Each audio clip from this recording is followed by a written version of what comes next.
gift cards are inside of this. The third person. The third person.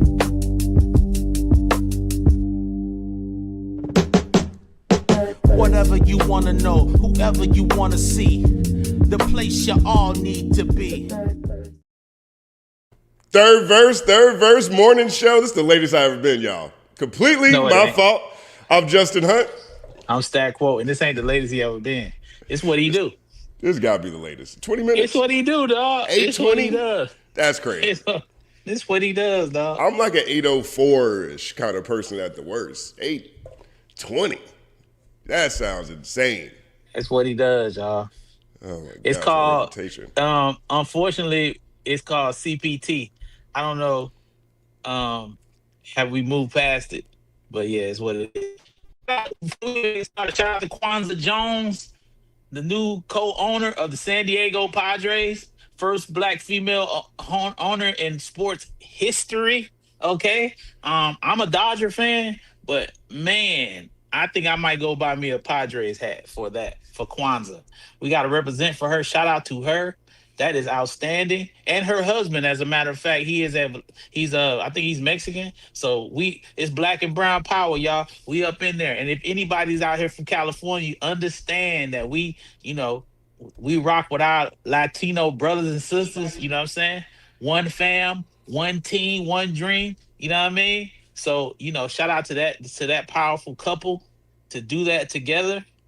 And man, I think that's freaking awesome. I don't know about y'all, but I think that's incredible. I think she is a fantastic role model for young women, black young girls coming up to be in that position to own a sports organization like the San Diego Padres. That is crazy. Not no like 2%, like, you know what I'm saying? You get to go to some games. No, she's the owner, dog.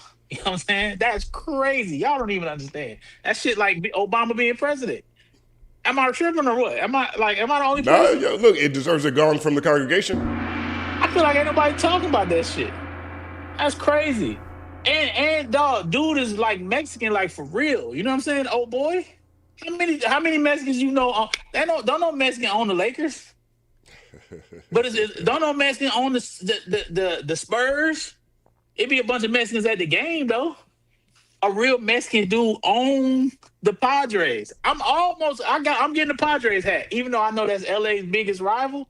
That shit big time, dog. A Mexican dude own and dog. What's the team colors though? Yellow and brown. Come on, dog. Come on. That's crazy. Did the sale just went through this week? It went through. I just think they announced it. Oh, they just announced. Okay, yeah. I saw reporting that was expected to happen a few months ago, and that is a big milestone, major milestone. Fucking huge, man. Yeah. Shout out to them. Power couple of the year. Shout out to them. Shout out to everybody in the chat. Who's rocking with this morning? Who's rocking with us? Excuse me. This morning we got Trues in Harmony, Bozo's World. Trues in Harmony always be right there. Bozo's World. What's up, Bozo's World? We got Tommy Byrne. Shout out to Tommy Byrne. Lady Louisa D, good morning to you. Rap Star Boy 24, what up, what up, what up? Jesus is GOAT. Represent. Tanisha McShell, great to see you. We got we got ourselves in here. Shout out to us and Aaron. Big shout out to I Got Fave TV. We got DJ Square in here. OGT Bella, good morning to you too. Brown Girl L, that's what's up. That's what's up. That's what's up. Who else we got? Light Barath North Woman, great to see you as always. Leon Goopy, Unk Ditto. Who else? Couch Potato. Shout out to who else we got in this mug? Miss Hummus. I think I see Miss Hummus in here. What's up, Miss Hummus? And our brother Examining. Shout out to everybody else we didn't get to. Third Verse Tuesdays, Third Verse Thursdays, both of them at 8 a.m. Thank you guys for rocking with us so much. We're going to give y'all as well as and then for the congregation. Word up. And I want to thank everybody again for putting out clips to say I said Kendrick won too many Grammys. That's not what I fucking said. I said that everybody else should win some Grammys and he would want people to win. I hope he has 1,000 Grammys. As long as all the other guys that he loves got some too. I want Absol to have 10 or 15 if he can. You know what I'm saying? That's all. I want Baby King. That's it, y'all. I don't know what I got to do for y'all to understand where I'm at. You Maybe gotta this lean into this it. stream this stream will help y'all where I'm at. Because we gonna get into the nitty gritty. You gotta You lean know, into it, man. I we mean, gonna look, lean into the nitty gritty. people are watching. One of my favorite Fonte lines of all time, Fonte for Little Brother. He said, "Niggas is listening now, so I better have something to say to them." Yeah. You know what I mean? Ironically, you know who told me that on the phone? Who's that? Game said that on the phone. Did he really? I swear to God. He said, niggas ain't listening to you, niggas wasn't listening to you two black motherfuckers. They listening now. He told me that on the phone. He told me that on the phone, man. That's crazy. That he told me that. That is crazy. Yeah, it's the truth. It is yes. the truth. We've reached that in a deer. So I ended up staying an extra day in Vegas, extra night in Vegas, actually. And I had a nice weekend. It was cool. Went to see Michael Jackson 1, the Michael Jackson Cirque du Soleil show. That was dope. This is my first time actually seeing Vegas, like the other side of Vegas. I went to a great dinner at Bazaar, this restaurant in the Palazzo. I had a bunch of really great meals, along with catching the first week of the Tupac trial. And I also caught a cold. I think you guys saw that last week, and I'm just now getting over it, sleeping heavier than normal the past couple of days. But it feels great to be back in LA, I will say that. Well, we're glad to have you back. Welcome back to the city of angels. It's been a very tumultuous time, here going on in the rap community. It's so crazy how interesting things, how something that we reported here on the Great Third Verse months ago, and also on Culture United, was the talk of everything. I remember when I said that, so many people said, "You don't know what the hell you talking about. You don't know what. Okay, cool. All right. I'm gonna say some other shit today that y'all gonna say I don't know what I'm talking about. But then y'all eventually find out that I know what the fuck I'm talking about. So I'm gonna say it regardless. Yes. Y'all gonna get something today that I probably shouldn't say. But ain't nobody said it. So it's like, come on, y'all. Y'all can't see what the hell's going on. So the shit they know amongst them. And maybe I will, maybe I won't get in trouble for it. But it's my opinion. But my opinion to me happens to be fact in this case. So. That's funny. I mean, look, we can't really get upset at the fact that more people are watching the show. So that's good. Absolutely. So that's good too. Absolutely. I'm not mad at it. But I just don't want people to say things like, I want to take away my dog's Grammys. I want him to have all his Grammys. I just know he would want other people to share in that love. He don't want to be the only person at the party with 1,000 Grammys at his table. Right. You know what I'm saying? That's not the kind of person he is. He loves his people. He looks out and he does a lot for a lot of people. That's why even when I hear academics talking about, man, Kendrick, what does he do for the West Coast? And I'm like, bruh, like, dog, you can't, like, why are you saying that? This guy does so much for people, bruh. And don't be getting no motherfucking record. He don't want no recognition for it. I think he said it on Give It to the Kids. Don't worry about the recognition. That's him all day. The shit we heard about, we ain't gonna get into it. Some older rappers. You remember that story? Let's not talk about it here. Maybe people don't want to know that. But older rappers, things that were being done from that side, you know what I'm talking about, Justin? I do. Yeah, we ain't gonna get into it. But I'm saying this dude does a lot for a lot of people that people just don't be hearing about. There's a lot of shit going on. So it's like when I hear academics talking about he don't be doing this and Kendrick don't be doing it, I'm like, bro, come on, man. Like, you can't say that just because you don't know what he doing and he didn't tweet out an album. This nigga ain't even a social media dude. So you want him to go on social media to put something up when that's not what he do. Drake is a social media guy. He got 30, 40 million followers on his shit. Kendrick might got like 9 million because everybody know he don't be on that shit. You know what I'm saying? Right. He don't. He not. He's social media, but he's social media that y'all don't know about. You know what I'm saying? So I just be hearing shit. It just be funny as hell. But anyway, that's not what we came here to talk about.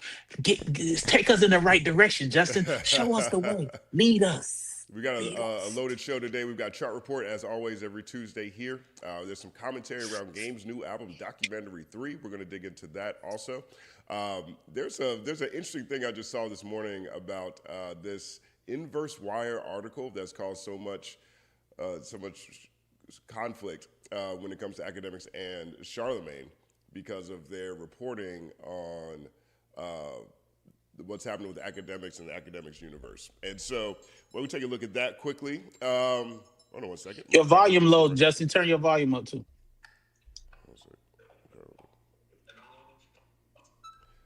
I'm trying to figure this out because, like, this is one of the things I was struggling with this morning with the audio. Is that better? Do you hear that? That's better. Let's see if they. Let's ask the truth. Let's see. Is that better? Oh, that's better right there. That's it. That's better. You guys, yeah. So I'm struggling with this morning. It's good now. It's good now. Okay, so we're straight. All right, bet. Yep. All right. Well, hopefully that's a problem solved. And so, and a lot of things that are going on just outside in the world. Also, Ransom dropped an incredible album, and Rhapsody dropped an incredible album. I have not heard the Busta Rhymes Dilla album yet, but this has been a fire week for new music, in my opinion. Well, the Busta Rhymes Dilla album isn't out. It's just like he just put out some singles. I think it come out this week. Okay, that's good. But what come out this week is the Busta Rhymes Dilla and the Erykah Badu Alchemist dropped this week. Right. But I want to say, man, shout out to Rhapsody. I love her so much. She's an outstanding person and human being. She's fantastic. We definitely got to have her on here. I just remember years ago when we met up because I was playing her Kumbaya. We had lunch and we was just playing music, and I went by the studio. She was out working with Terrace, and just her spirit and how much she cares and how much because she was just trying to find her way. She was just recording and putting it together, and she was just telling me, I'm just trying to find it. And I'm so grateful that her and Denon connected. I love Denon. I just spoke to his manager the other day on text. Denon's my brother. Shout out to him. I'm so proud of him as a producer. So that album is fantastic. We're going to talk about the Game stuff, but I want to say it's so many people that work behind the scenes over there with Game, from Travis to Brian Sumner to G Magic, Mike and Keys did a lot of the production. Cool and Dre did a lot of the production. Problem worked over there with him was helping working on this project. So all the people that are around Chuck that don't get the his kids, his kids' mothers, his family, all these people. Shout out to all y'all for rocking with him and being his support system. And letting him get this project out. I want to shout out to Top Dog for calling into third verse and basically having me say something which helped the rollout. whether we want to acknowledge it or not, it definitely helped the rollout. It just seems to me, and the way I look at it, there are no projects that drop anymore in rap without some form of drama associated around it. All the music that come out that we like start talking about in the media has some kind of drama attached to it. And the ones that don't have the drama don't get the attention. We talked about Ransom and Rhapsody, but if you look at the tea leaves and what's going on in the media, the thing that's happening that we're speaking about the most is something that's associated with drama.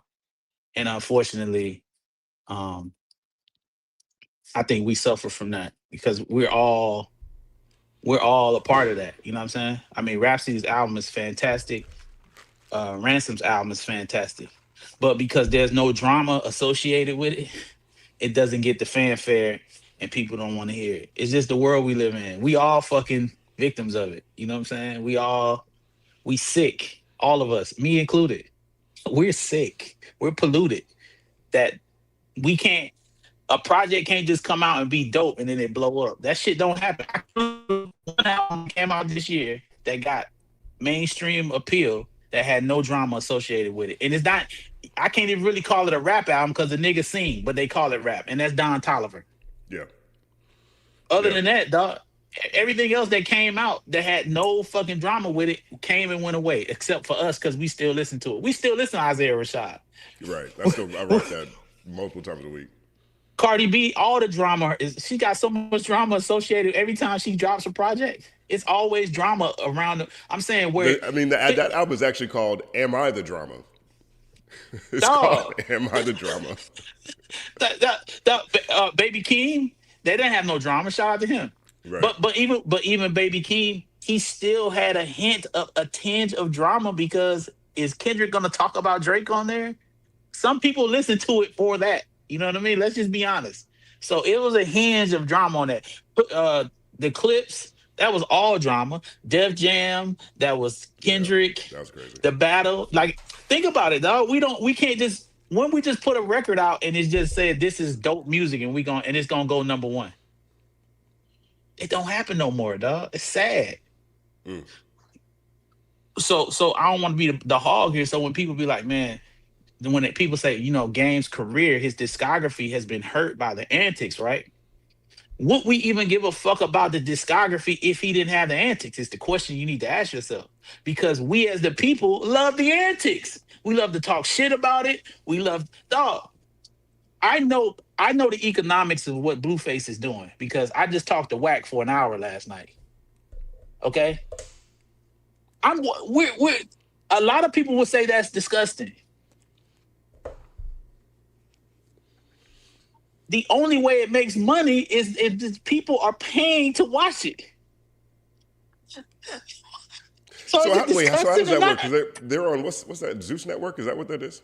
No, it's on Quik. Oh, okay. And so it's the same format, live stream, super chats, that kind of stuff? Yeah, that type of shit. People are sending crazy. their money. People are watching that shit, dog. They're watching it. So my thing is, it's like, yo, what the fuck do you do? I said this before. So the antics and the bullshit is superseding everything. Dog, I know we're gonna talk about Dre later, but the code, this one I knew it was some shit. Dr. Dre told me in his house, it seems to him that the things around the music are becoming more important than the music in today's world. That man would have never said no shit like that. He said it seems to him, for him to even see that, this dude is music oriented. Like, it was all music. It don't matter what's going on, music. But for him to even see that and say that, it opened up my eyes so crazy because he's so music focused. You know what I'm saying, Justin? What does it sound like? Getting it to the best sound. So right. The Antics, back to the game shit, because I'm going to let Justin kick us off. The only reason why we even care, honestly, the only reason why y'all got the project this fast, let's just be real, is because of what was going on. Because if this wasn't going on, do you think they would have dropped it? I don't think so. I don't think so either. I mean, I think I came in hot right there. Yeah, I mean, people going to feel how they feel. But there's a storyline now that added more light to Documentary 3. It's just what it is, and depending on how you look at it, I'm not sure what this project looked like before it came out or various iterations of it. But the biggest conversation around here, it seems like Game is leaning into. Seems like he's leaning into whether or not there's friction between him and Kendrick, whether or not there's friction between him and Compton and Top Dog and whoever else, right? And now Game is on his press run, and he is sharing answers to questions that are very logical. And even if his answers seem to be nebulous at best, you know what I mean? Someone said no sound. Can you guys hear me? I can hear you. You can hear me. Okay. All right. I can hear you. Okay. But this the thing though, Justin. Check this out. this was some this now I'm gonna go back to the business shit of what we do here. These albums that come out have to be set up a certain type of way, which means you have to it's like setting up your press run 3 and 4 months in advance, scheduling certain things. And it's the same thing with streaming now. Certain getting yourself into certain playlists and certain things. When you just drop something out of the blue, right? You find yourself missing out on certain playlisting. You get what I'm saying?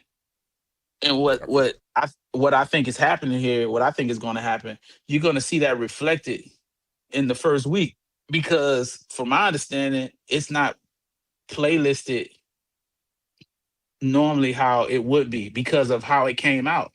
You know what I'm saying?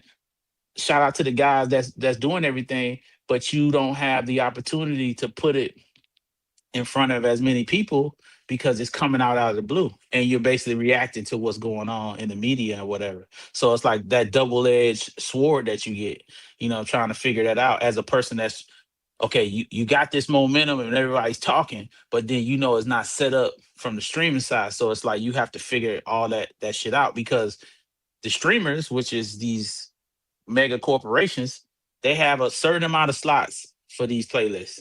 They have songs that are sitting in there. They have songs that are scheduled to go in there. They have it all fucking set out. So when you just come out of nowhere and be like, yo, put my song in there.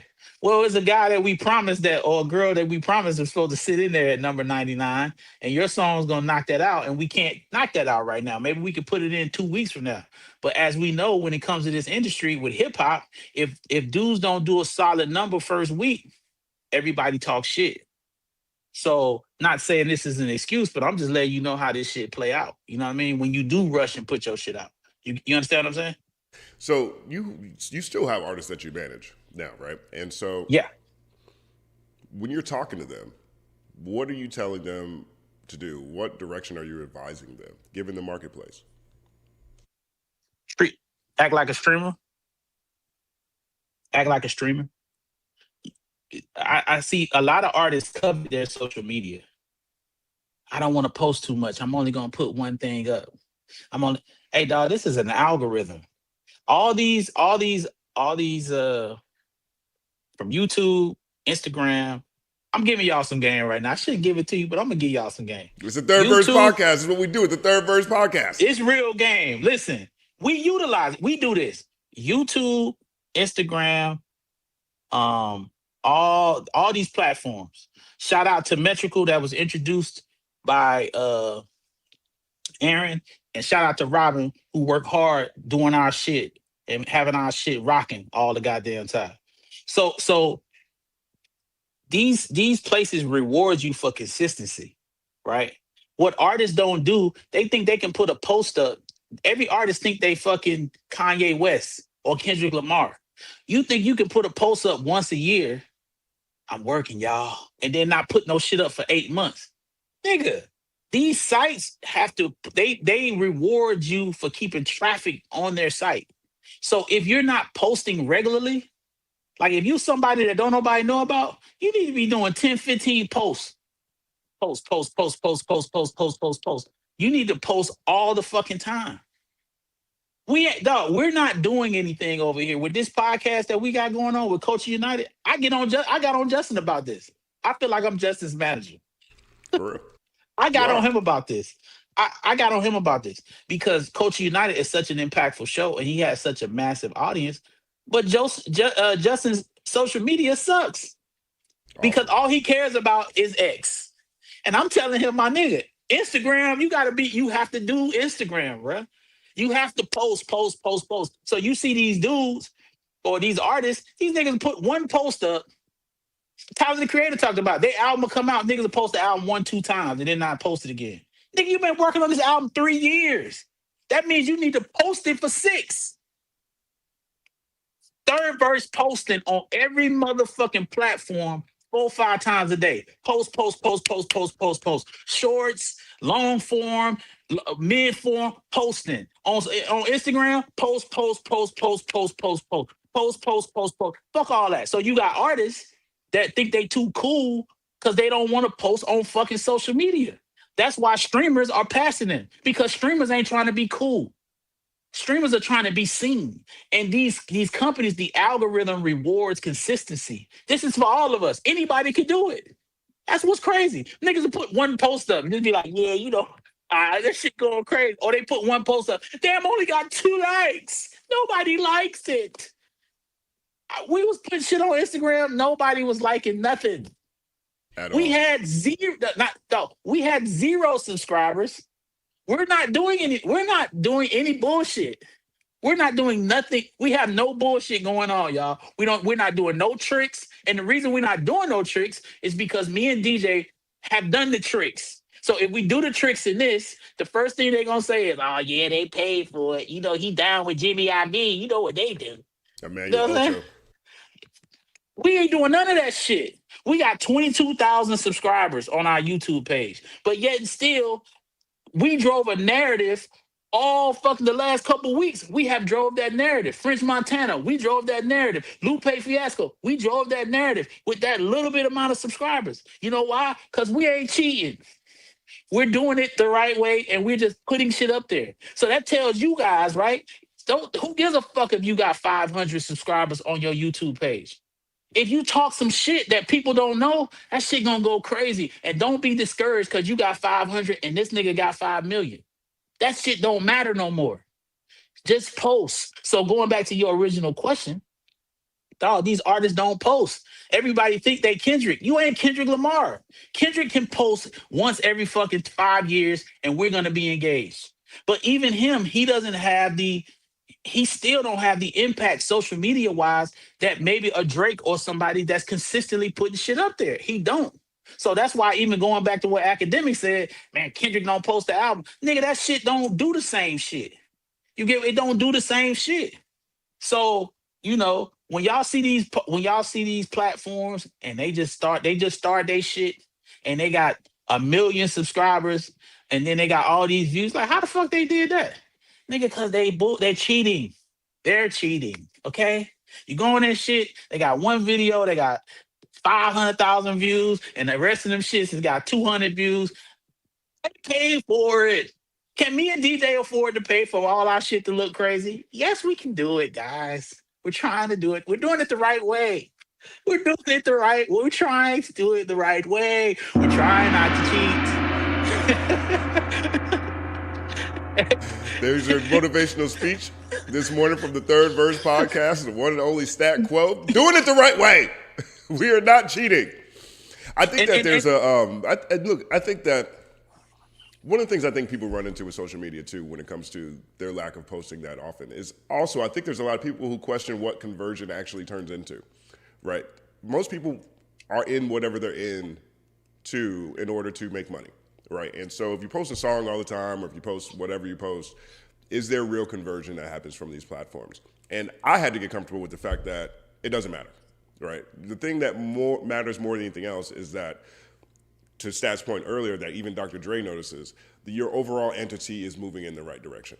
Your overall growth as a creator, as a writer, as a musician, as a personality, whatever it is, continues to grow in the right direction. Because while like Stat said, I like Twitter a lot. I like Twitter a lot. Now, Twitter is terrible for me when it comes to conversion, but I get a lot of engagement on Twitter. I like Twitter just because of the fact that it's the news for me. It gets the news faster. I can find different rabbit holes to fall into that I learn about, but the whole platform is skewed. But the conversion rate is still really low. Peter Rosenberg just said that not too long ago. He was in, I can't remember which conflict they were in. He decided to be less active on Twitter. Same thing with Rory and Mal. I think Mal completely got off of it. And I know that's different reasons. But the conversion rate from these platforms to wherever you're trying to go a lot of times is really, really low. But at the same time, more things are happening now than just the music. The music is no longer just the only product. In a lot of cases, even the primary product, the way it used to be before. And listen, I'm gonna say something that has nothing to do with my insight. Well, I'm gonna wait till you play the video. But any of y'all could have done this. Anybody that has a blog, play that. Can you play that game video where he talks about the where he's talking about at the party. Well, he's talking about what I told y'all 3-4 months ago. Yo, that's the funniest thing. We would say something. I mean, even even for years it's been that way because there's been a lot of reporting on games. I told you 3 years ago. Right. There's been so much reporting got put out there. I look at some of these comments.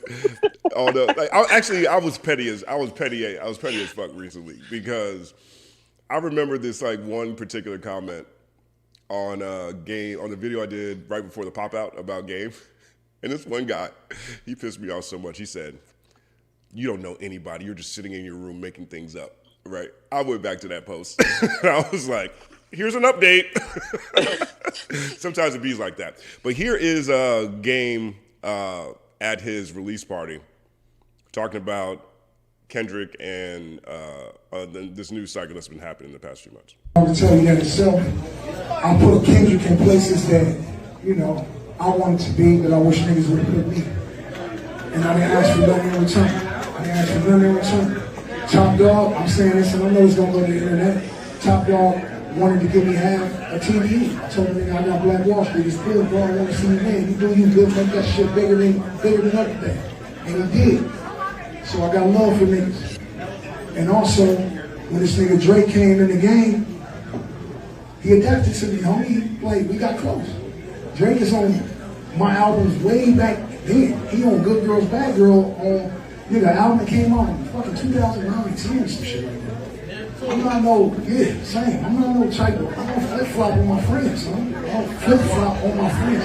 If Drake is in town, he got a show, and they want to go, and I call them, the nigga put them where they want to be and all their friends and take care. I turn my back on a nigga like that. And I don't want a nigga that I help usher into the game, meaning like Kendrick and Top and all of that. I don't want them niggas to feel away about my decisions about what I do as a real nigga. Because I was a real nigga to y'all, I'm a real nigga to him, I'm a real nigga to everybody in this room. And if anybody in here that knows me, that's my friend, from Kyle to Louie to Phonics to Mike and Keys to RJ to HD to Sonic to DJ Nine to Charisma. If anybody feel like I ain't been real with you, here's the mic. Come tell me I haven't been a real nigga with you since the day I met you.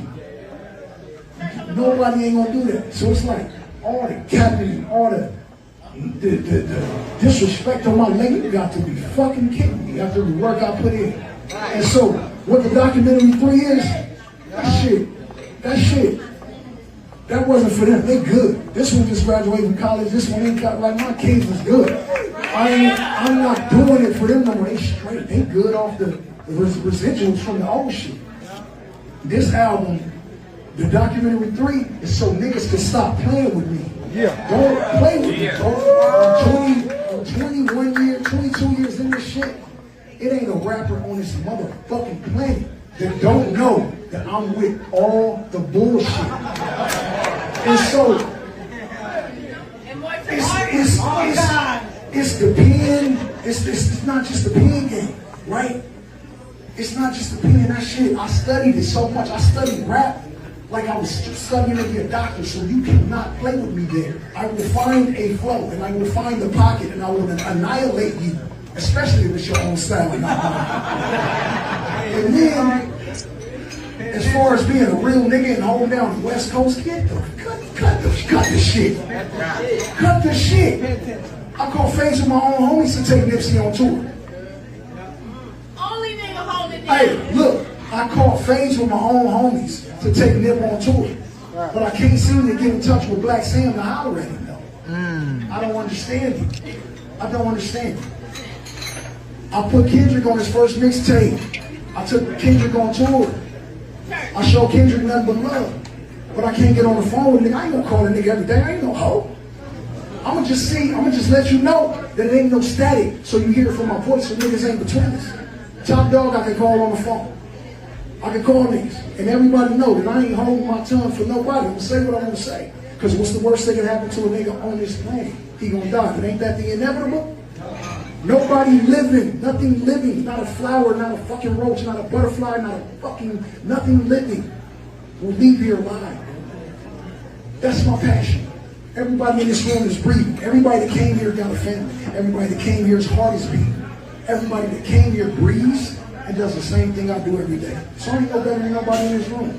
And we ain't no better than nobody that ain't in this room. That's the fucking problem. So everybody think they something, the next person not, but we all just human. I've been trying to bridge that gap on the West Coast for a long time, and I'll give you a little history lesson. All the shit that I caught flack for, and niggas try to fight me for. My own homies, when I put my album out, the documentary one, the first thing I said on the album was Crip. I said Crip niggas, blood niggas. Because I'm already a blood, so we good over there. We good over here. But let's show these niggas some love first. Let them know I fuck with them too. You know what I'm saying? And I've always been doing that, bro. For everybody. I always help niggas get on, push niggas on. I never signed one artist. I never did. Because I felt like, I don't do this to get you on. Just walk you over here with Dr. Dre. The random gang sign. And I did it. And Dr. Dre, you know, we got this weird fucking brotherhood, big brother shit. But you know what it is with me, man. Everybody know what it is with me. Everybody in this room, man. And at the end of the day, I really, when I tap out like that. Hey man, look, man. That was gay. That's an actually. Okay, listen. I ain't talking to Chuck, but listen. Let me tell you something. This nigga know the answers to the test. Okay, he know the answers to the test, but saying he don't have the answers. He know all the reasons why none of these people are talking to him. He know for a fact why, but he need to hear. For some reason, he feel like he need to hear it from them. But he know why the relationship ain't right with these people. I told him. You think as much as I talk, y'all see, as much as I talk, as much as I can't hold my truth, you think I ain't told this nigga what? You think I ain't told him? You think I ain't said it, Justin?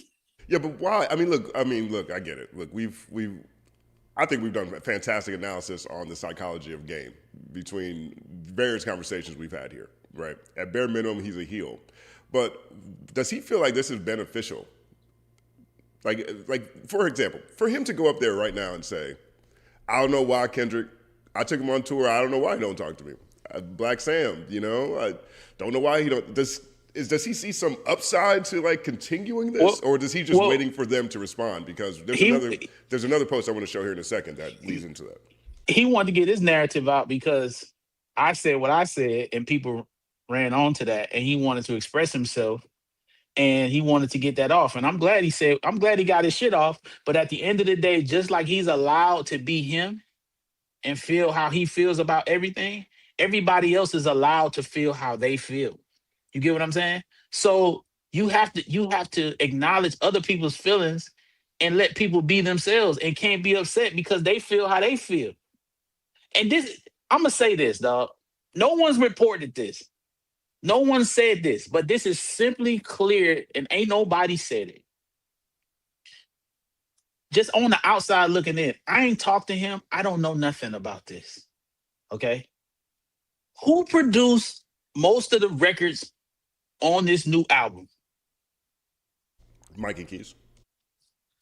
What other artists did Mike and Keys primarily work with before Game? Before Game? Yeah, who did they work before this album? Who did they work with? They work with a bunch of people. They work with No. Who's the person? The album that they known for, the one album. What did they do? Look it up. You know what it is. I'm looking it up. I just want to make sure. You know what it is. Somebody just said it. I just want to make sure we're on the right page here. Let's see. Somebody just said it. Look at it, y'all. Ain't nobody reporting on this. Who we talking about? Nipsey Hussle? Nipsey Hussle. So why do you think he want to get Black Sam on the phone? Do you think they might have some Nipsey songs? Why ain't nobody saying the obvious right now? The nigga want records. Game loves music. Why you think he want to talk to Kendrick about going to a picnic? That's what you think he want to talk to about a picnic? Game loves music. When he hears a song and he has an idea in his mind, dog, I always used to tell him, you would be one of the greatest A&Rs in history. Because when he hear records, this is why he always able to do other people's flows, because he hears other people on the record, y'all. Niggas ain't paying attention. The nigga name is the game, the rap game. He's able. I watched this nigga turn into E40. He can do everybody's flows. He's right. He just said it. So he wants records. Because when he's recording and making his album, he's trying to make the best album possible. So if he hears a beat, he's instantly hearing the artist that'll get on it. And nobody's reporting that. I didn't talk to him. I don't have no insight. I don't have anything. This is just me being a fan of hip hop. He only wants to talk to these niggas to get songs from them. This is me being a fan of rap. It's no insight. I didn't talk to nobody. Nobody reported that. Why ain't nobody saying that? Nigga want records. He wants songs. What are we talking about? What are we saying? Yeah, somebody say he want clout. He want the songs. He wants to do great music with these niggas. And these niggas have the right to say, I don't want to talk to you. You can talk to this person and he gonna tell you why. They have that right too. Everybody has the right. But he has the right to want to fucking make songs with these niggas, and they have the right to not pick up the phone. Dog, on Kendrick's album, we gotta, hey K-Dot, pick up the phone, nigga. It's like Kendrick be like, it's like he sees the future. Pick up the phone. Don't think you done got too good for answering the phone, nigga. That's it. What's that? To Pimp a Butterfly. Yeah, that's To Pimp a Butterfly. Yeah. Yeah. But I don't know, man. I believe all that stuff. And, you know, as you describe it, it seems like he understands why there's challenges talking to people.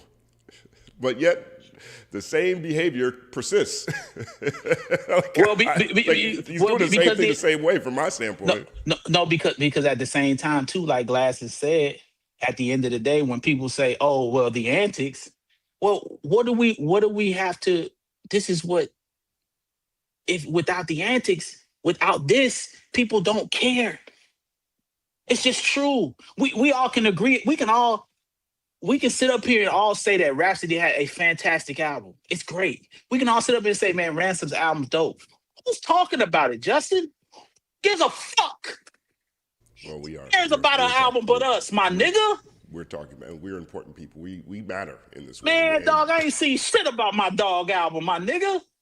I ain't seen shit about. I know how hard she worked on that motherfucking record. Shout out to Rhapsody, my nigga. Shout out to Denai Porter. Don't nobody give a fuck. But if she was somewhere fucking about to get, if she was somewhere getting yelled at, being disrespected or some shit, ooh, did you see that? Well, that's funny you bring that up, and I want to bring this up a little bit too. But like the biggest narrative, I don't want to say narrative. There's a lot of people who are really celebrating Rhapsody's God's Got an Afro, which they should. I mean, by far. I mean, I thought Eve was her best album for a long time. This is her best work. You know, and I think this is her best work musically, on top of the fact that she's always been an incredible spitter. I think she's outside of her pocket in a lot of ways that I hadn't seen previously. I also think she's a lot more adventurous in her production, and it is cultural to the core, tapping into all different types of black music, which is phenomenal. I love it. Right? Yes. And I think everybody who's listened to it, I see nothing but praise online about it. But the loudest conversation that I've seen around this was her appearance on a podcast where the podcast host disrespected her opinion on her top 5. She said that she had Black Thought and Andre 3000 in her top 5, and the podcast host told her that was trendy picks. And then he goes on and starts arguing with like the internet about how Jadakiss and whatever, and basically disrespected her on the show. And she came back and said she should have walked out the interview at that point in time. Right? That to me seems like the most nuanced viral story around this phenomenal album. And I think that bleeds into your point here about people want to talk. And my thing to the people in our chat, listen, my frustration ain't with y'all because y'all are with us. Y'all over here with us. I ain't talking about y'all. Of course y'all know what the fuck is up. I ain't talking about y'all. Y'all rocking with us. Y'all are here with us. You know what I'm saying? We don't got 1 million people in here. So of course y'all know what I'm talking about is the mainstream. You get what I'm saying? It frustrates me that that's not what we talk. We don't celebrate that type of excellence on the mainstream. You get what I'm saying? You know, we celebrate the bullshit. That's my point. And I'm saying when you talk about the mainstream blogs and shit like that, They don't celebrate it because people don't fucking watch that shit. I understand why they don't do it, but the mainstream audience don't fuck with it. And my thing is, Rhapsody, right? As a human being, as a person, she gets a electric bill, she gets a gas bill, she has a car, she puts gas in that car. You know what I'm saying? She has a rent, mortgage, whatever. She has to pay for clothes and food, right? And the things that pay those bills are her getting paid for her art. And the art that she makes, along with Game, right? Along with Ransom, should be art. Along with Kendrick, these people make high caliber art, right? I'm just saying certain artists don't get the looks and it frustrates me. I am not talking about y'all in here. Shout out to y'all. Keep doing it because that helps. Y'all over here fucking with us. You get what I'm saying? You know what I mean? Y'all just watch the narrative that what we just said. Y'all just watch the narrative that y'all knew about 3-4 months ago. Control the media the last fucking 2-3 weeks. It's what niggas is talking about. A nigga put his whole album out from some shit like that. And we got other stories like that niggas ain't seen. But we ain't mainstream yet. When we get mainstream, we can make a difference. And I'm just frustrated. I get frustrated when somebody does something at the level at which she has done it. And it does not get that mainstream appeal. And my thing is, Justin, in hip hop, in the last 2-3 years, I can't think of a rap record that have come out without the bullshit attached to it that has gotten the success. J. Cole, bullshit, the battle. Kendrick, bullshit, the battle. Drake, bullshit, the battle. You know what I'm saying? ASAP Rocky, the battle. Rick Ross, the battle. Where you put Tyler, Creator? Tyler, the Creator, he might be the only one. He's another one. That might be the only nigga that's just putting out music, getting non-Tolliver, maybe Travis Scott. Well, he dropped that Jack Boys project, trying to cop block on the Clips. Okay, so there you go. He dropped Jack Boys 2 out of nowhere just to make sure they didn't get number one. That's what I'm saying. Like, you can't. Freddie Gibbs was going at everybody. That nigga was talking shit about everybody. What was he dissing on there? The Rabbit. He was Freddie Gibbs, my nigga too. But yeah, I'm saying even Kanye West, all his shit is bullshit. Why can't it just be dope music and it come out and it fucking go up? Why can't Rhapsody go number one, my nigga? Vince Staples, but that shit didn't hit. He had an incredible album. Y'all know that shit commercially didn't do what it's supposed to do. That nigga Vince Staples, I want to talk about that for a second. Vince Staples made an incredible piece of art. That shit came and went like fucking Gunsmoke, my nigga. That shit was gone. It was gone. Gone. So when y'all talk about Game and his antics and why he does the shit, because if you look at the other members of G Unit, who I love these guys, so this is not no slight. I ain't dissing them. But as a career musically, Game has outdone all of them, even as a collective. Can we say that? That's just facts. That's a fact. And why has he outdone them? Because this nigga understands the bullshit. I also think he's more dedicated to the music than the rest of them. That too. And but I'm saying, but what I'm trying to tell you, the talent is there. But talent ain't enough when you go into that next level. And my thing is, it's the bullshit. Justin, I want to point something out. This has nothing to do with this, but I want to show people something. If you could click on this nigga eating that butter, I want people to watch this for me. Pull this up. Pull this up. I want to show y'all something. I want to show y'all something. Pull this up. We're going to do this for everybody's cholesterol for breakfast. Very quickly. What do you guys say today? We're going to be eating a little snack. We're going to be eating butter. Let's see. You guys got the first stick of butter? Oh, look at that. Oh my God. Take a bite.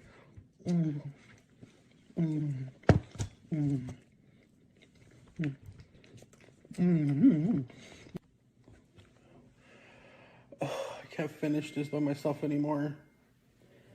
I'm gonna text my sister to come help me. Justin. That's disgusting. Justin. That gentleman. That's a jump scare. We should have said trigger warning.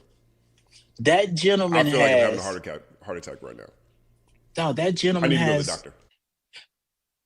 Millions of views of that. Millions. Dog, all he does is overeat and people watch it by the millions. Now look, He went and got something when he went on a diet. Nobody watched it at all. Nobody watched this nigga eat diet food. So that means, what does that tell him? We want to watch him eat the bullshit so he can kill himself. So as a person that's making the money, right? He gonna keep posting the bullshit. So when y'all talk about artists, right? It seems like the bullshit gets rewarded over the music. It's fucked. It's the truth. Fucked up. It's so fucked. I want to play this.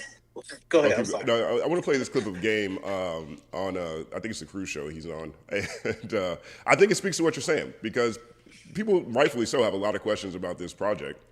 We're talking about the Antics. Here's how he explains some of them. Hey, is there a verse from Drake that we haven't heard yet? That was supposed to be on No Breaks? Maybe, maybe I pulled it off because I didn't need it. You know what I'm saying? To be honest with you, man, that is not the first version of that song. There was about 3 versions, and some other versions they weren't really too kind. So I pulled certain things off the album. I pulled a lot. I altered the album a lot to make sure that the focus would be more on music and less on BS, man, to be honest. Wow. Yeah. Okay. Was it to protect certain individuals? Maybe it was just to protect the coast as a whole. You know what I'm saying? I think it was better just to deliver an album full of music with no beefs. I don't think I'm dissing anyone on the album, if I can be perfectly honest. Okay.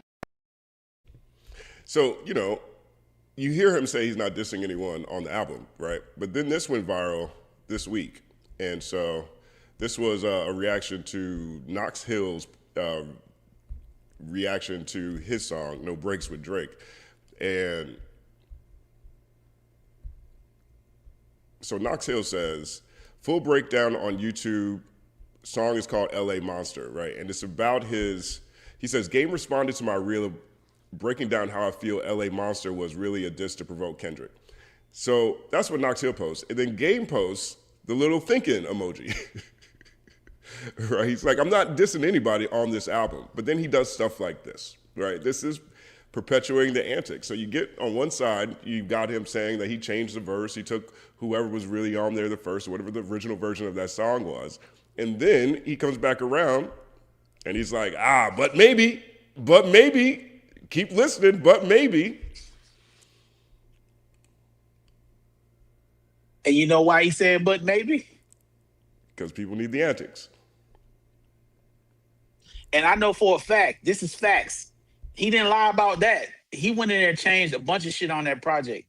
I called Justin and told him the original version of the single that was supposed to come out. Okay? The original version of that didn't sound like that. He changed it. And kudos to him for doing that. You know what I'm saying? And kudos for him for changing a bunch of the shit. But this is the thing about words, right? He can say that words don't mean something to him when he say them, right? But it's all about how somebody received the words is what matters. So you can say, I ain't dissing, but somebody still could take it as a slight, just like he's allowed to feel how he feel. You get what I'm saying? The dead people thing. Like, dog, I'm telling him, dog, you ain't nobody saying that. But he felt the way. I can't discredit him for feeling how he feel. Just so he can't discredit other people for feeling how they feel. That's just the real. And so without going all deep into it, dude, my hope is that he gets to come on here. He wants to come on here.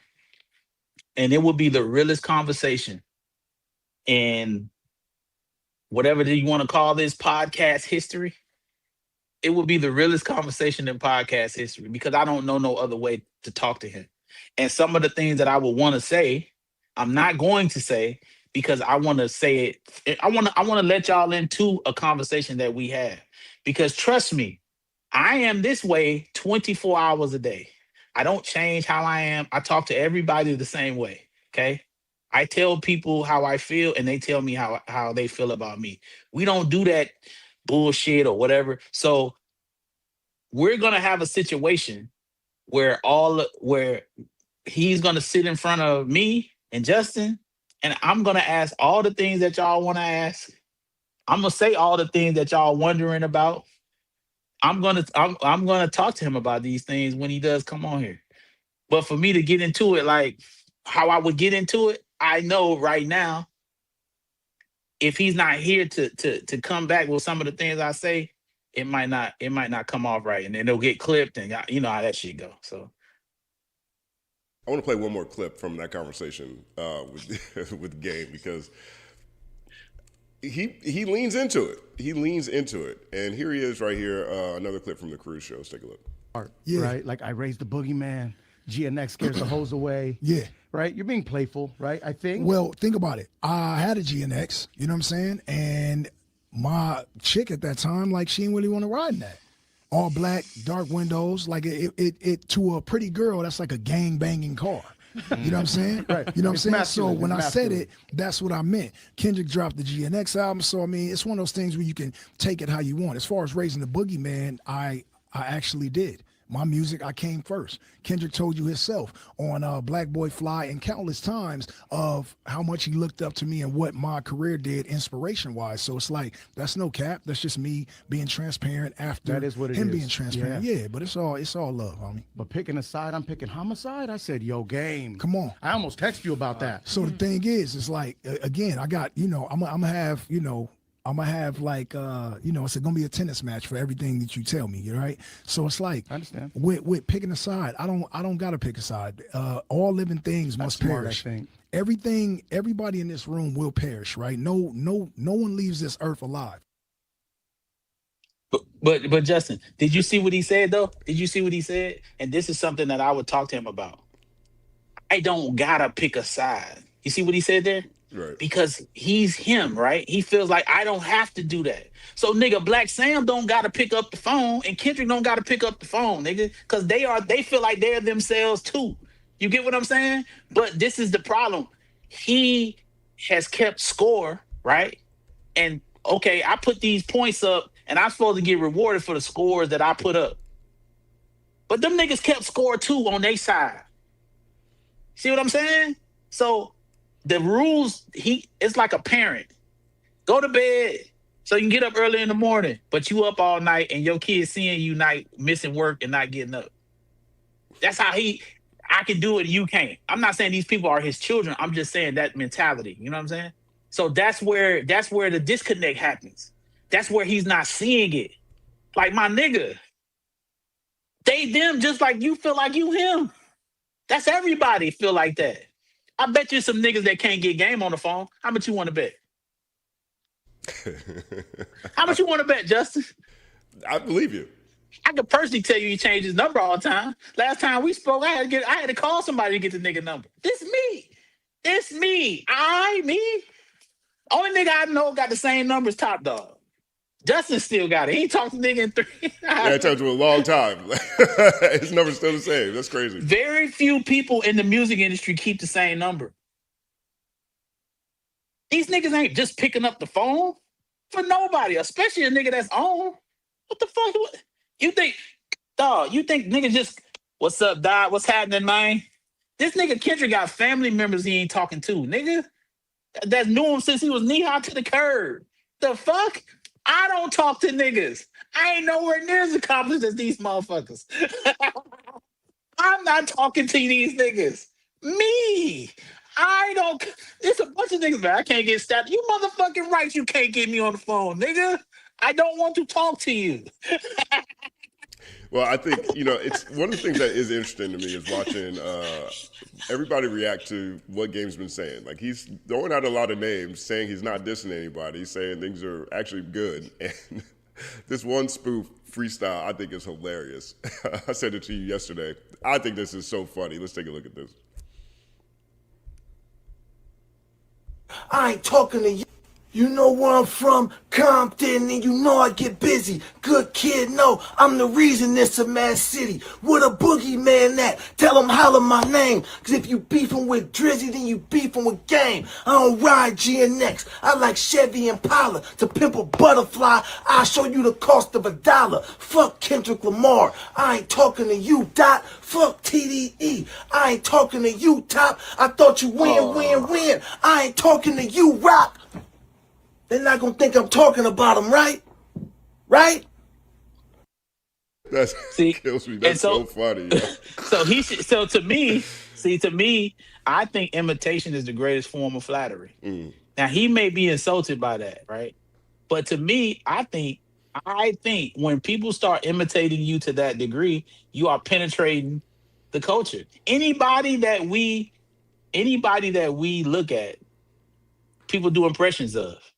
So he's gotten to a point to where people are impersonating him.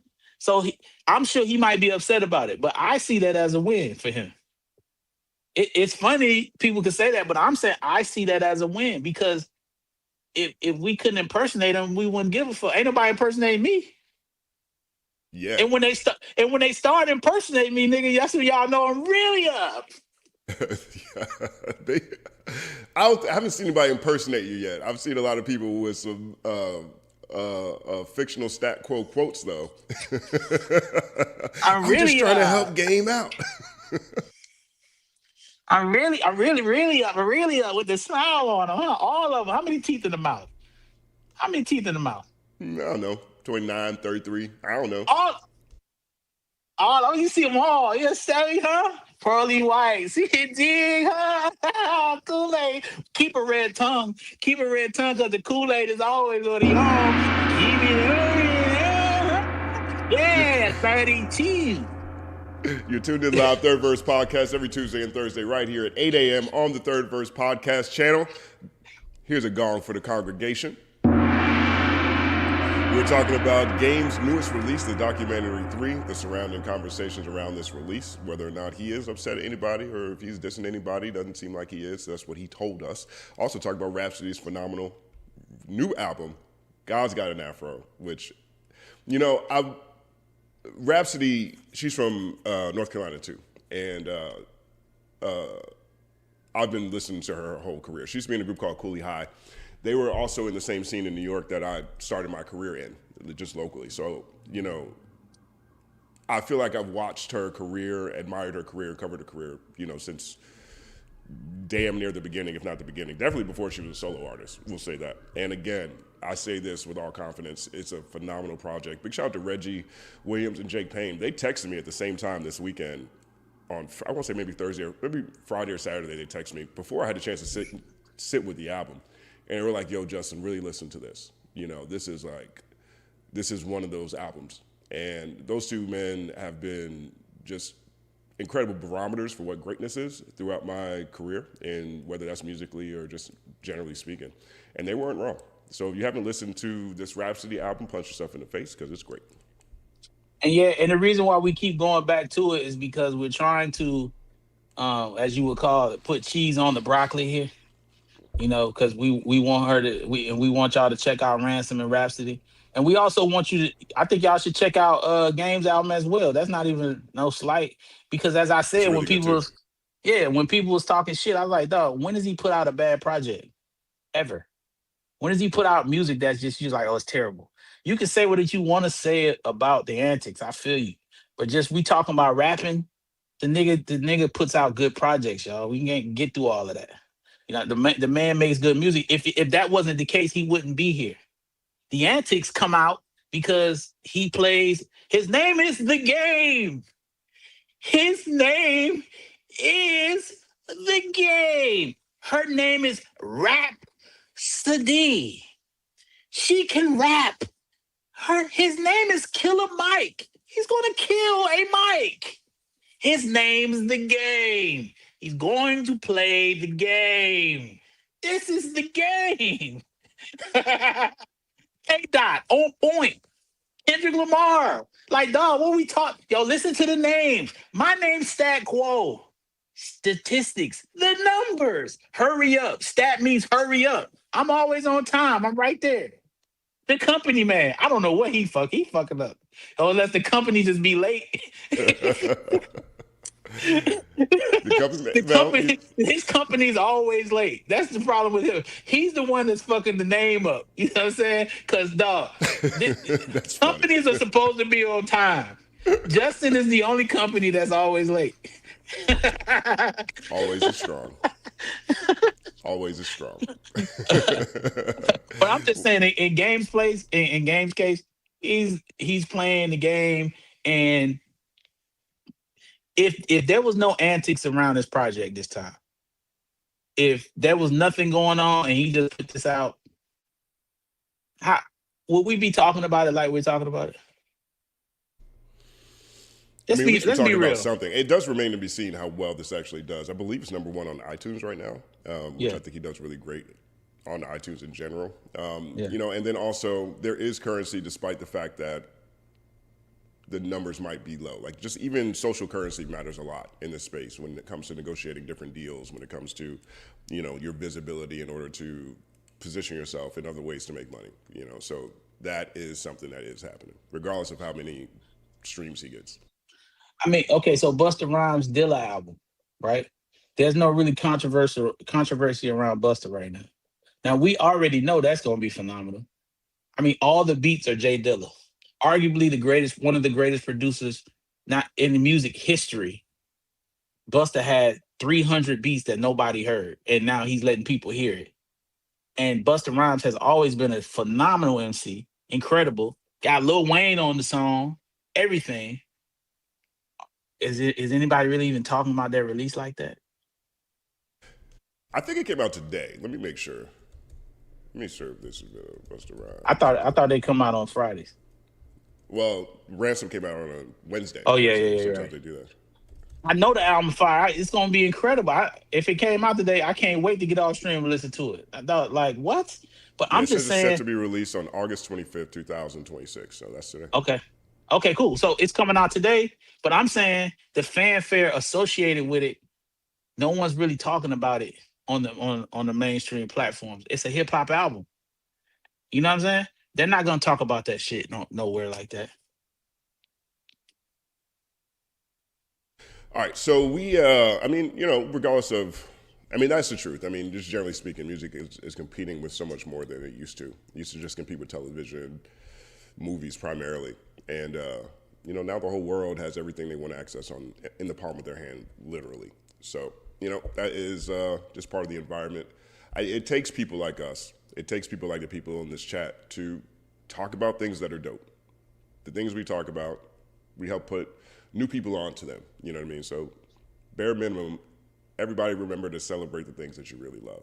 It's very easy to get critical of things that you might disagree with, but also remember to celebrate the things that you love.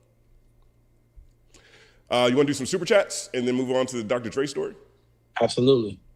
All right, so let's go check out the super chats. Third Verse podcast right here. We're going to start with our brother K-Wait for Rizio. He says, be clear, Rhapsody also getting slept on because of the misogynistic algorithms and industry. She ain't popping ass and conforming to European or Kardashian beauty standards. Stream and purchase the vinyl. Hey, yo, you're absolutely correct. And why is that algorithm? Why does it exist? Because it's a lot of people that want that shit that she's not conforming to. And my thing is, as I told Justin, it's all about balance. I don't mind that fucked up algorithm as long as Rhapsody's algorithm aligns with it equally. You know what I'm saying? If the bullshit can go number 1, I want Rhapsody to be able to go number 1. That's right. Well, I definitely disagree with you on why the algorithm exists. I think there's a reason why all of these things were purchased so rapidly within the past 5 years. Okay, there's been a very concerted effort to buy all the things that people were engaging in. And I do not think that those algorithms have the best interest of anybody except for them at heart. But I get your point, right? If we support something enough, theoretically, it should make a difference regardless of what it is. I mean, even to this point, right? There's people who've been pointing out the fact that, Gary, Indiana hasn't had power for the past 13 days, right? They're pointing out the Nolan Wells story, for example. These are things that people had to talk about viscerally online on their own because the algorithms weren't pushing it. Mainstream media wasn't touching it. So the people actually had to make enough of a fuss for these things to even show up. And sometimes you have to do that if you have to do that with major stories like that, you got to do that with everything. Big shout out to Fan Thomas Fanto, 40th anniversary of PE Nation. LP in 2028, Bomb Squad all together on one stage, maybe Terminator X and Griff talking about it all live in NYC.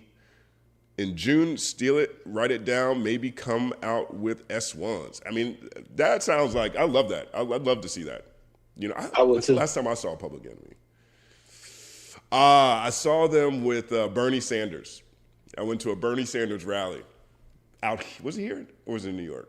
It was out here. I went to a Bernie Sanders rally out here and PE performed. It's an incredible show.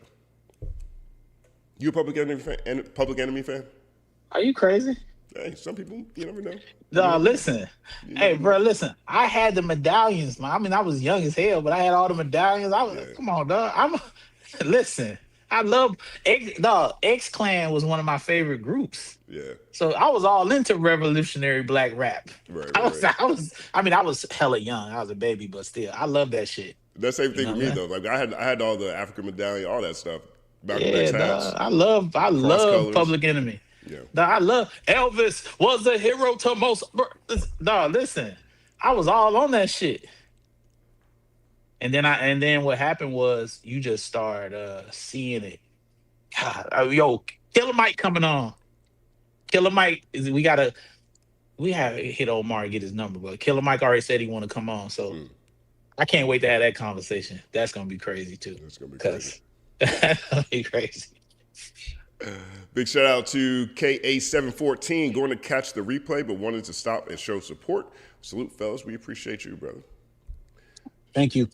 Shout out to OCRTR says, wow, 40th anniversary of PE was just telling Thought Crimes, this hip-hop generation of Public Enemy. Justin, thanks for putting me on to Thought Crimes. Yo, you got to check them out. You got to check them out. Sin and P are crazy, and they have so much courage and hilarity. One of my favorite podcasts. Shout out to them. Big shout out to Forever Kiss. Get out of the microwave output and go back to slow roll. If it's a love of hip hop, that's what it should be about, not clicks and views. I love the word should, because there's so many things I think should be happening. You know what I mean? And they tend to not be, but I think if we get enough people who believe what should happen and actually make it so it does happen, the world's a better place. 100%. I think I'm gonna start doing albums like this.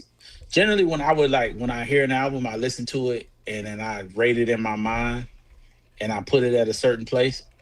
But I think I'm gonna wait now. I'm gonna listen to it and then go back, and I'm not gonna rate an album for myself personally until I go back to it after it's initially come out. Because it's so much music that comes out, and I maybe don't appreciate it one way when I hear it the first time and think I love it, but I never listen to it again. So did I really love it? So the slow roll thing that here for a 3-verse kiss is saying is something that I want to kind of incorporate on how I ingest the music going forward, actually. Reviewing albums is an art and a science, right? And I like the slow roll, particularly if you're not worried about people seeing your review, Yeah. like just in not even just this environment, for an environment for at least the past 15, 20 years. There's plenty of great album reviews out there that came out a year after, or re-reviews of albums or months after, that people just don't see. And I think those are awesome when it comes to your own ability to document what's dope and what's not dope. The closest thing I have seen to being effective at the album review slow roll was DJ Booth back in the day, and they would do first listen review and then they would come back and they'd pair the two. And I think that is probably a great way to really find what's happening with a project. This is what I think immediately, and this is what I think over time, For me, I don't know if that works the same, because I listen to so much music to where I think it would be tough. I listen to so much new music that comes out that it's very easy for things that I love, or whether or not I love them, to fall down on the listening scale, because I have to be up on what's happening in the moment. Like that's one of the things that's always been challenging for me when it comes to the slow roll thing. I think one But for me, though, like one thing I am proud of is, generally speaking, if you go look at the reviews that I've done throughout my career, you go back and try to look at what ratings I gave them, they're pretty. I still stand by most of them. Like I don't think that there's a review that I've rated that I regret, like a major review that I regret. There's some that were close. There was some that I had editors say, "Nah, we ain't gonna do that," and they turned it down a little bit. But there's like a feel that just, you can definitely tell an album is special regardless of whatever you put the rating on it. And I think that's what's most important. You know, like the prose to me is more powerful than the rating, but the rating is what matters most to everyone else. And it's a weird dichotomy. Big shout out to K-Way for Real. Rhapsody album of the year. Whomever doesn't like this album probably needs to clean their spirit up. The bars, the pro-blackness, the messaging. I'm with it. We ain't denying her. We big Rhapsody over here for sure. Yeah, Pick a Side is crazy. That song Pick a Side is amazing. Abandon Me. I listened to Abandon Me like 12 times this weekend with the Love Don't Live Here Anymore sample. I want y'all to know how much she cares about the music. And I just remember her playing me them songs, and she, like, how the purpose that she was putting into it, and like trying to find her way, and like she really gives a fuck. She sat with like a lot of people to get to this place to put out this project. You know what I'm saying? Like straight up.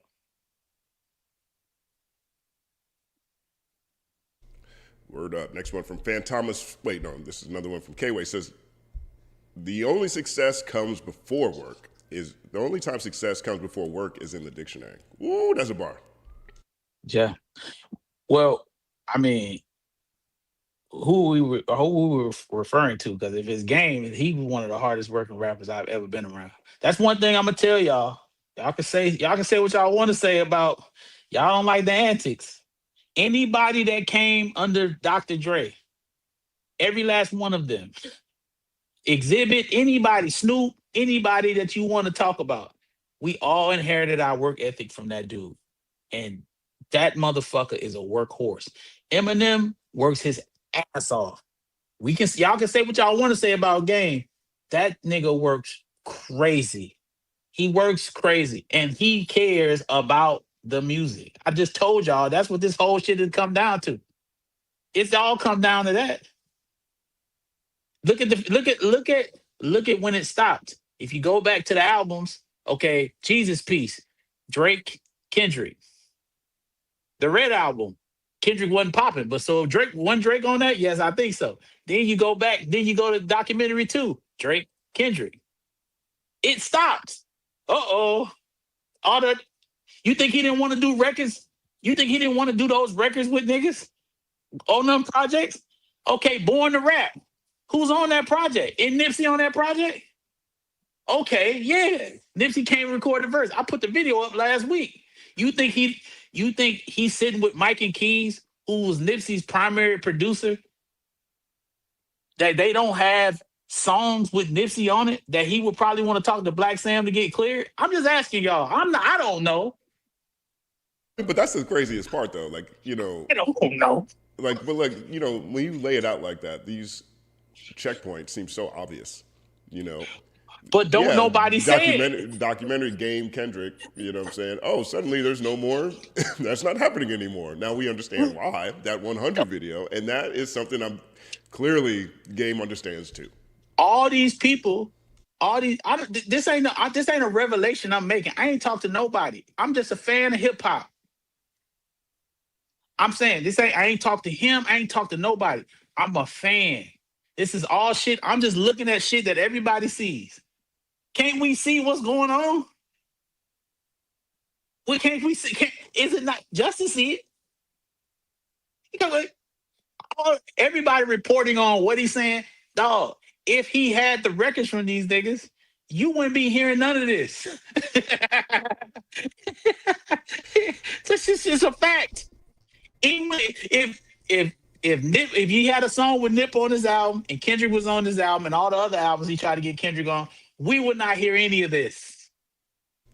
How many songs do you think he has with Drake that's been recorded? I don't know, but that's what I'm saying. But it's not like he can't get to Drake to get the excuse why he can't get it. Right, but what I'm saying is, But you understand what I'm saying? So okay, yeah, Drake, I want to get you on this song, but he only talking to, let's say he can't get to nobody but 40. Man, I'm kind of called Drake. I can't get Drake on the phone. 40 like, yo, man, he's doing this, he's doing that. Why the fuck won't he answer my call? And this is, hey Drake, what's going on? Hey Chuck, man, hey, I'm doing this, I'm doing that. Oh, dog, okay, you know what? I understand that. I get it. Okay, well, I catch you the next go around. All right, cool. Here you go. You get what I'm saying? He ain't getting on the phone discussing that with other niggas because they don't. Everybody ain't the same. Niggas is different. That's my thing. Everybody different. So people are allowed to be different. They're go between sometimes. He don't feel like he has to do that. That's how he feels. He's allowed to feel how he feels. But Kendrick Lamar is allowed to feel how he feels. He's Kendrick Lamar. This is I thought this was an interesting side story though, because Drake is on no breaks, right? There's a lot of people who we heard Game talk about it. He said he made some changes to that song before it came out. But for a while, this was this is also a side conversation that was around this. And right now, what you're looking at on the screen here is a post from Opinionated Truths podcast. Shout out to them. And this is a clip of Whack 100 on No Jumper. And he's talking about how, Drake should at least share this project. Here's a clip, and then I'll carry on with that. Because I feel like people give Drake way more than he gives back. Okay. Game through all this could have just as easily done what LeBron did. Right. Would have benefited him at that time, at least. What does Game do? Holds he keeps it real. Feels a little maybe isolated from what's going on at that moment. So we all know Drake is at the top of the mountain of a lot of things. Right. If I don't see Aiden pumping something, if I don't see Drake at least a post, yeah. If I don't see any support with Game letting his first song go, he could have just had the Drake song on the album. But the fact that he let this song go first to open up for the album, if I don't see any Drake support, he can't claim Academics, he can't claim Vlad, he can't claim No Jumper. That's a whack trio. If I don't see Aiden popping up, reporting on it, Aiden hasn't been streaming that much. It don't matter. We know if Drake tell Aiden to go, he gonna go. Right. Can we agree? But also, I feel like Drake shares like every feature or song that he does with someone on his Instagram story at the very least. Has he done it? I haven't seen it. I just checked. He has no story right now. Okay, so that was a conversation. For the first couple of days, I think, Drake didn't even post the project, but he eventually did. And so here he is posting no breaks on his story. And I just feel like that is, who knows what Drake was doing? He might have been busy or whatever. But and say it for real, dog. Between Whack having to say that, Academics had to say something. Like Drake got punked into sharing this project. Hey man, stop the bullshit. That's what he's doing. He got punked into sharing it. We That's ain't crazy. bullshitting on here. We ain't bullshitting on here, Justin. I cut you off because I love you. No. You got it. Hey man, listen, dog. Let's just keep it real, bruh. Chuck did some shit for a man that ain't really step out there like he's supposed to. My nigga, like, ain't nobody saying it because niggas respect Chuck. Everybody respect Chuck, but half the niggas is upset about how he handled the shit with Dot. Let's just keep it real. Niggas ain't saying it. And that's what this shit is all about. That nigga be over loyal to niggas that ain't over loyal to him. I'm over loyal to him. I'm over loyal to my niggas. So it ain't no disrespecting Top. It ain't no disrespecting Kendrick. It ain't no disrespecting Game. I'm over loyal to my niggas. Do niggas do wrong? Yes, I'm over loyal to my niggas. Ain't no disrespecting niggas out. Ain't no disrespecting Drake. Ain't not happening. I'm saying if they got something, I'ma fuck with it. Especially he jumped out the window, Justin, and your man just, okay, here you go. Here you go. Nah. That That nigga looks supposed to be terrible, on yo. That looks several awful. songs. Nah, he's supposed to be on several songs. That's at least a whole interlude of Drake just rapping for like a minute and a half. I rock with Chuck because Chuck, he stood next to me in the battle, the skedaddle. That's a whole, like when he flew Academics up, gave him a chain, said you supposed to do that. Well, he flew Game out too. We saw him with that romantic dinner with the champagne He's supposed glasses. to do that. He's supposed to do that. Because DJ Khaled made way more money off Drake than Academics and Game. That nigga was to the hills, was he not? I can name a bunch of rappers like that. It's a bunch of the niggas. Let's just keep it a buck. A bunch of them niggas was missing. They was missing, dog. Them niggas ain't stand up in it. That nigga, y'all can say what y'all want to say. Y'all can say Game is this and Game is that, right? He said a nigga is his friend and went up against a nigga that he shouldn't have went up against. I told him not to. Don't get mad at me. I told him not to. That nigga said, "Stat, no, nigga, that's my friend." And this is this nigga's behavior since he's been in music. He stood up for Fat Joe and Jadakiss over 50 Cent. He shouldn't have done that. You're in G Unit. You should shut up. When I was signed, I'm not going up against anybody that 50 had a problem with. When we outside together, I got the problem too. I'm not going against my nigga. This is my nigga. Game ain't that kind of dude. It cost him his situation. I've said this before. I'm gonna say it again. The nigga was done. They niggas was not fucking with him. If he didn't drop One Blood, y'all would not have heard from him again. They want to put him in Siberia. Jimmy Iovine, a quote. He blames him for breaking up the Beatles. He said it. I didn't say that. I didn't make it up. He blames him for that. Y'all seen him walk past him at the Laker game. That was the chairman of the company at which he was trying to get music out on. They had no choice. That song was so motherfucking hard and hot. It was going. This nigga be loyal to, it's called loyal to a fault. And he's not getting what he should get back. It's just a fact. But it's so weird though, right? Because the people he selected, like he's being loyal to a fault, there's other people who, from my point of view, hadn't done him dirty first, right? So it's like, okay, I'm gonna be loyal to Drake at the expense of being loyal to Kendrick or Top Dog or Compton, for example. I'm gonna be loyal to Fat Joe and Jada at the expense of being loyal to Dre and 50. Like it's like loyal to a fault, but it's also misplaced loyalty. Dog, he said him and Dr. Dre got a thing of why.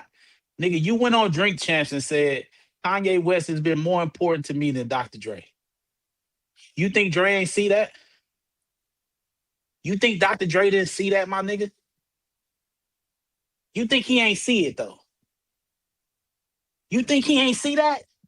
Y'all think niggas just be at home not seeing shit you say about him?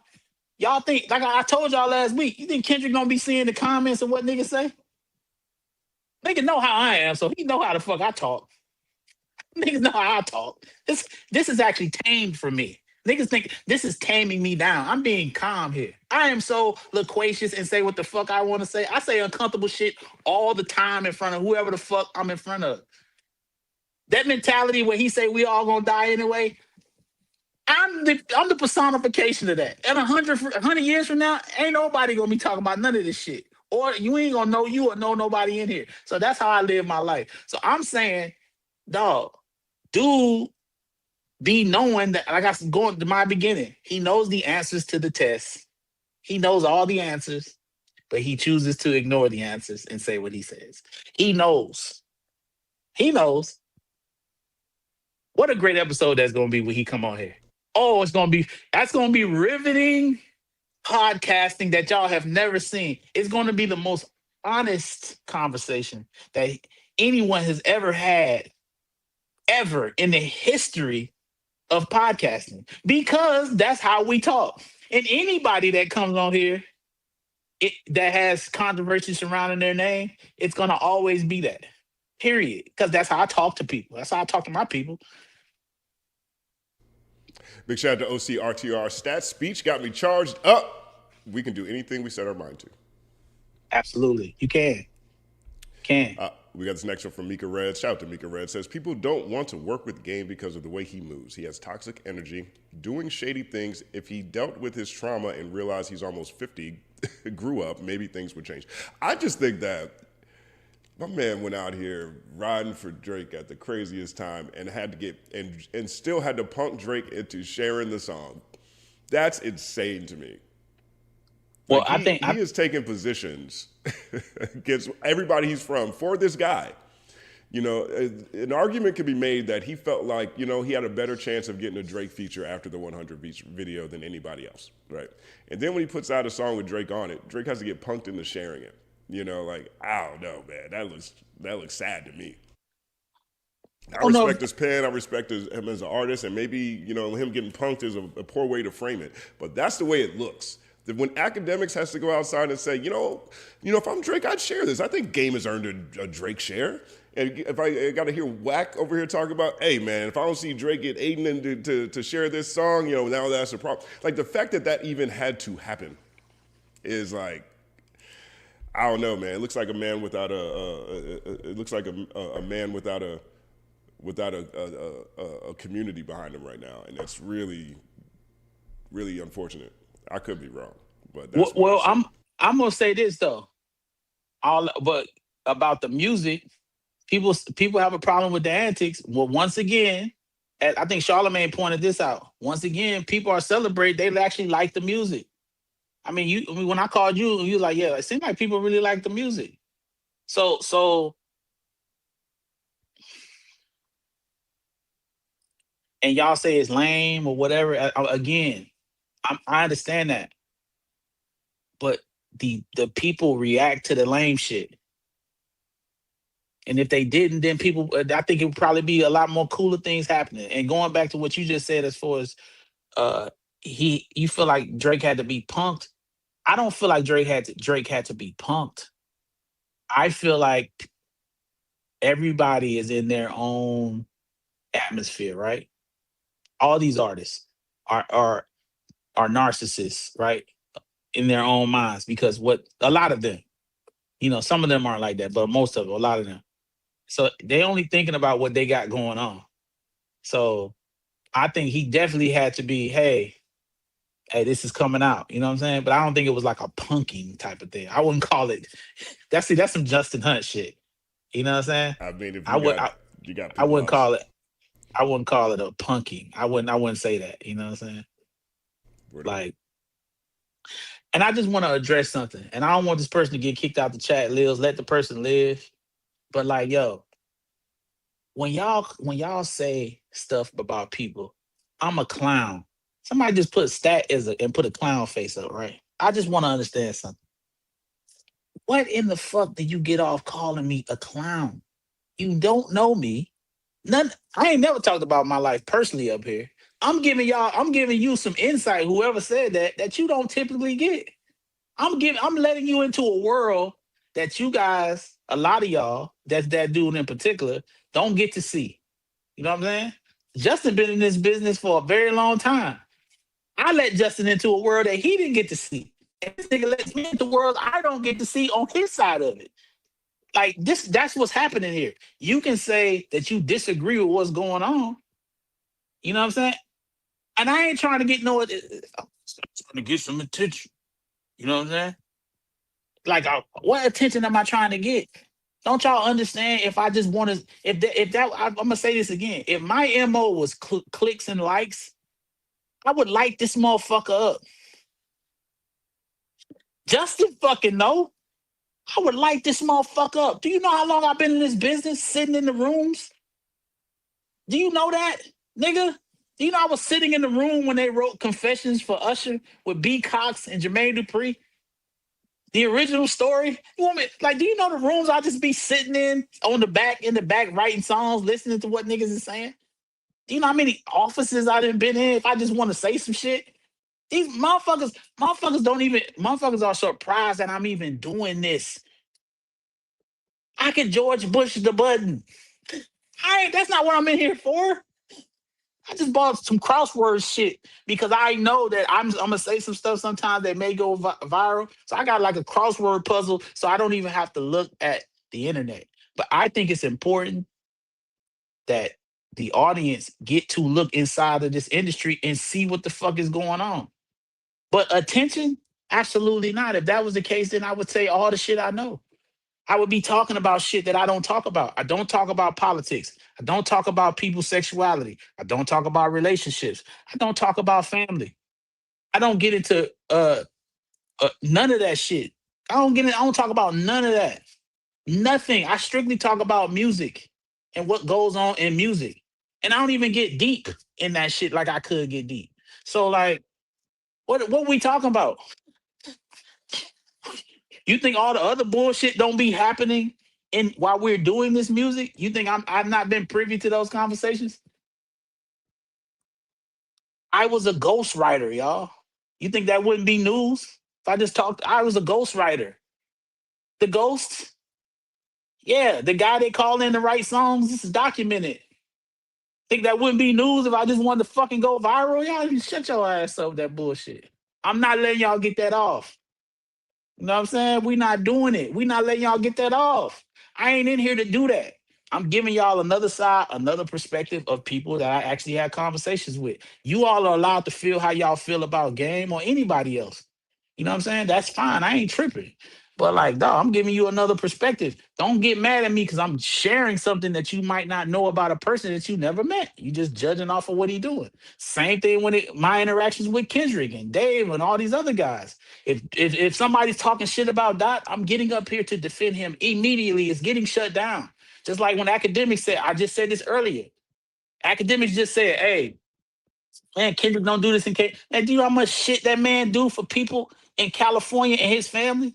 And I'm done, Justin. I'm getting out of there. I just was saying how much shit Kendrick do. And that's why when niggas talk shit about Dot, it's like, dog, you fucking crazy?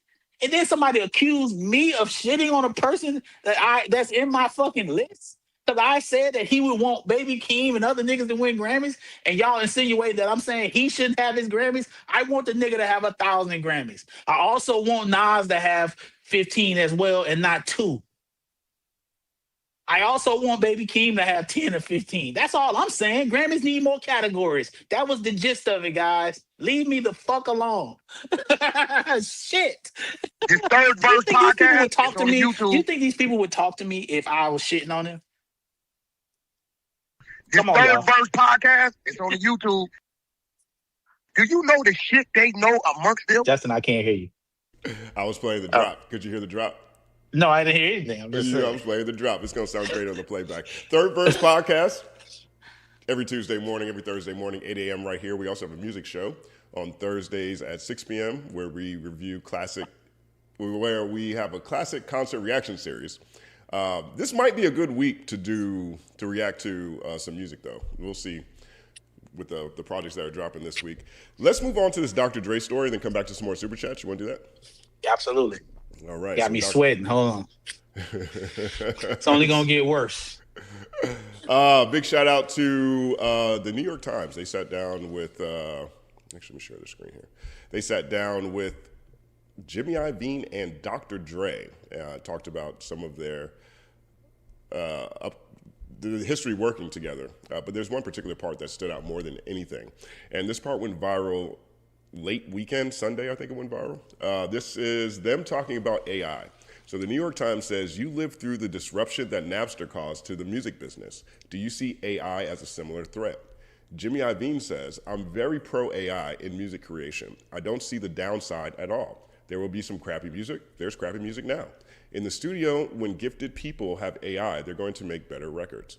The AI companies have the worst public relations in the history of the world. I don't know the history of the world, but let's just put it this way. They have terrible communication skills. That's why everybody's all up in arms.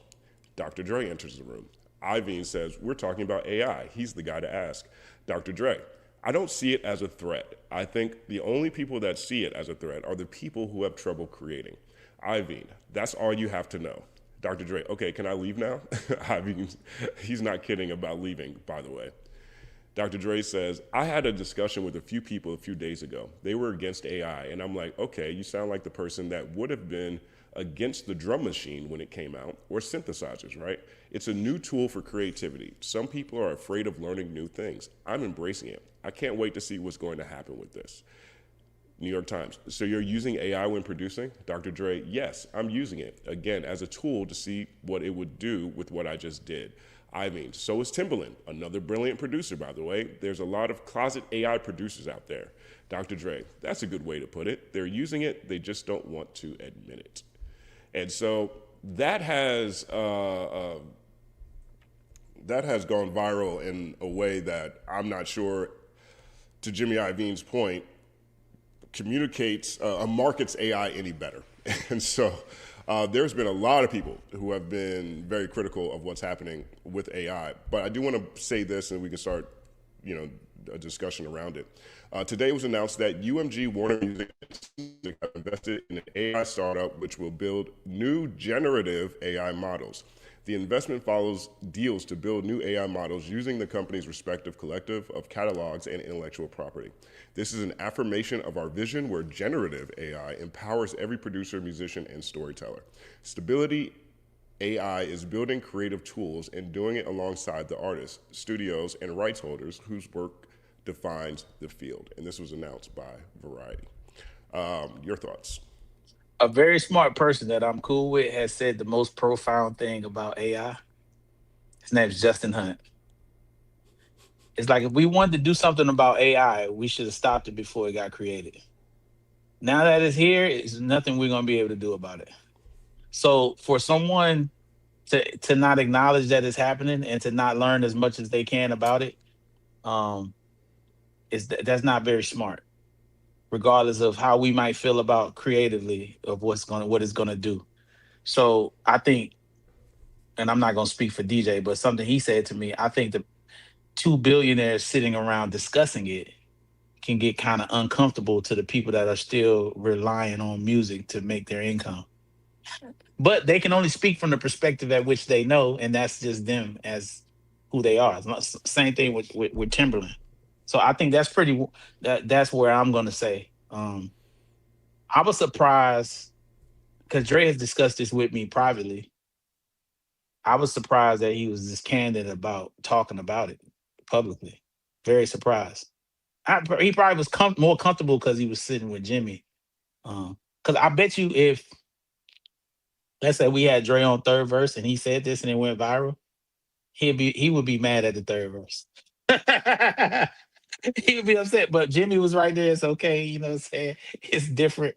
But he definitely would be upset because I don't think he probably meant for what he said. He didn't probably think people were going to react the way that they are reacting. Because people are upset.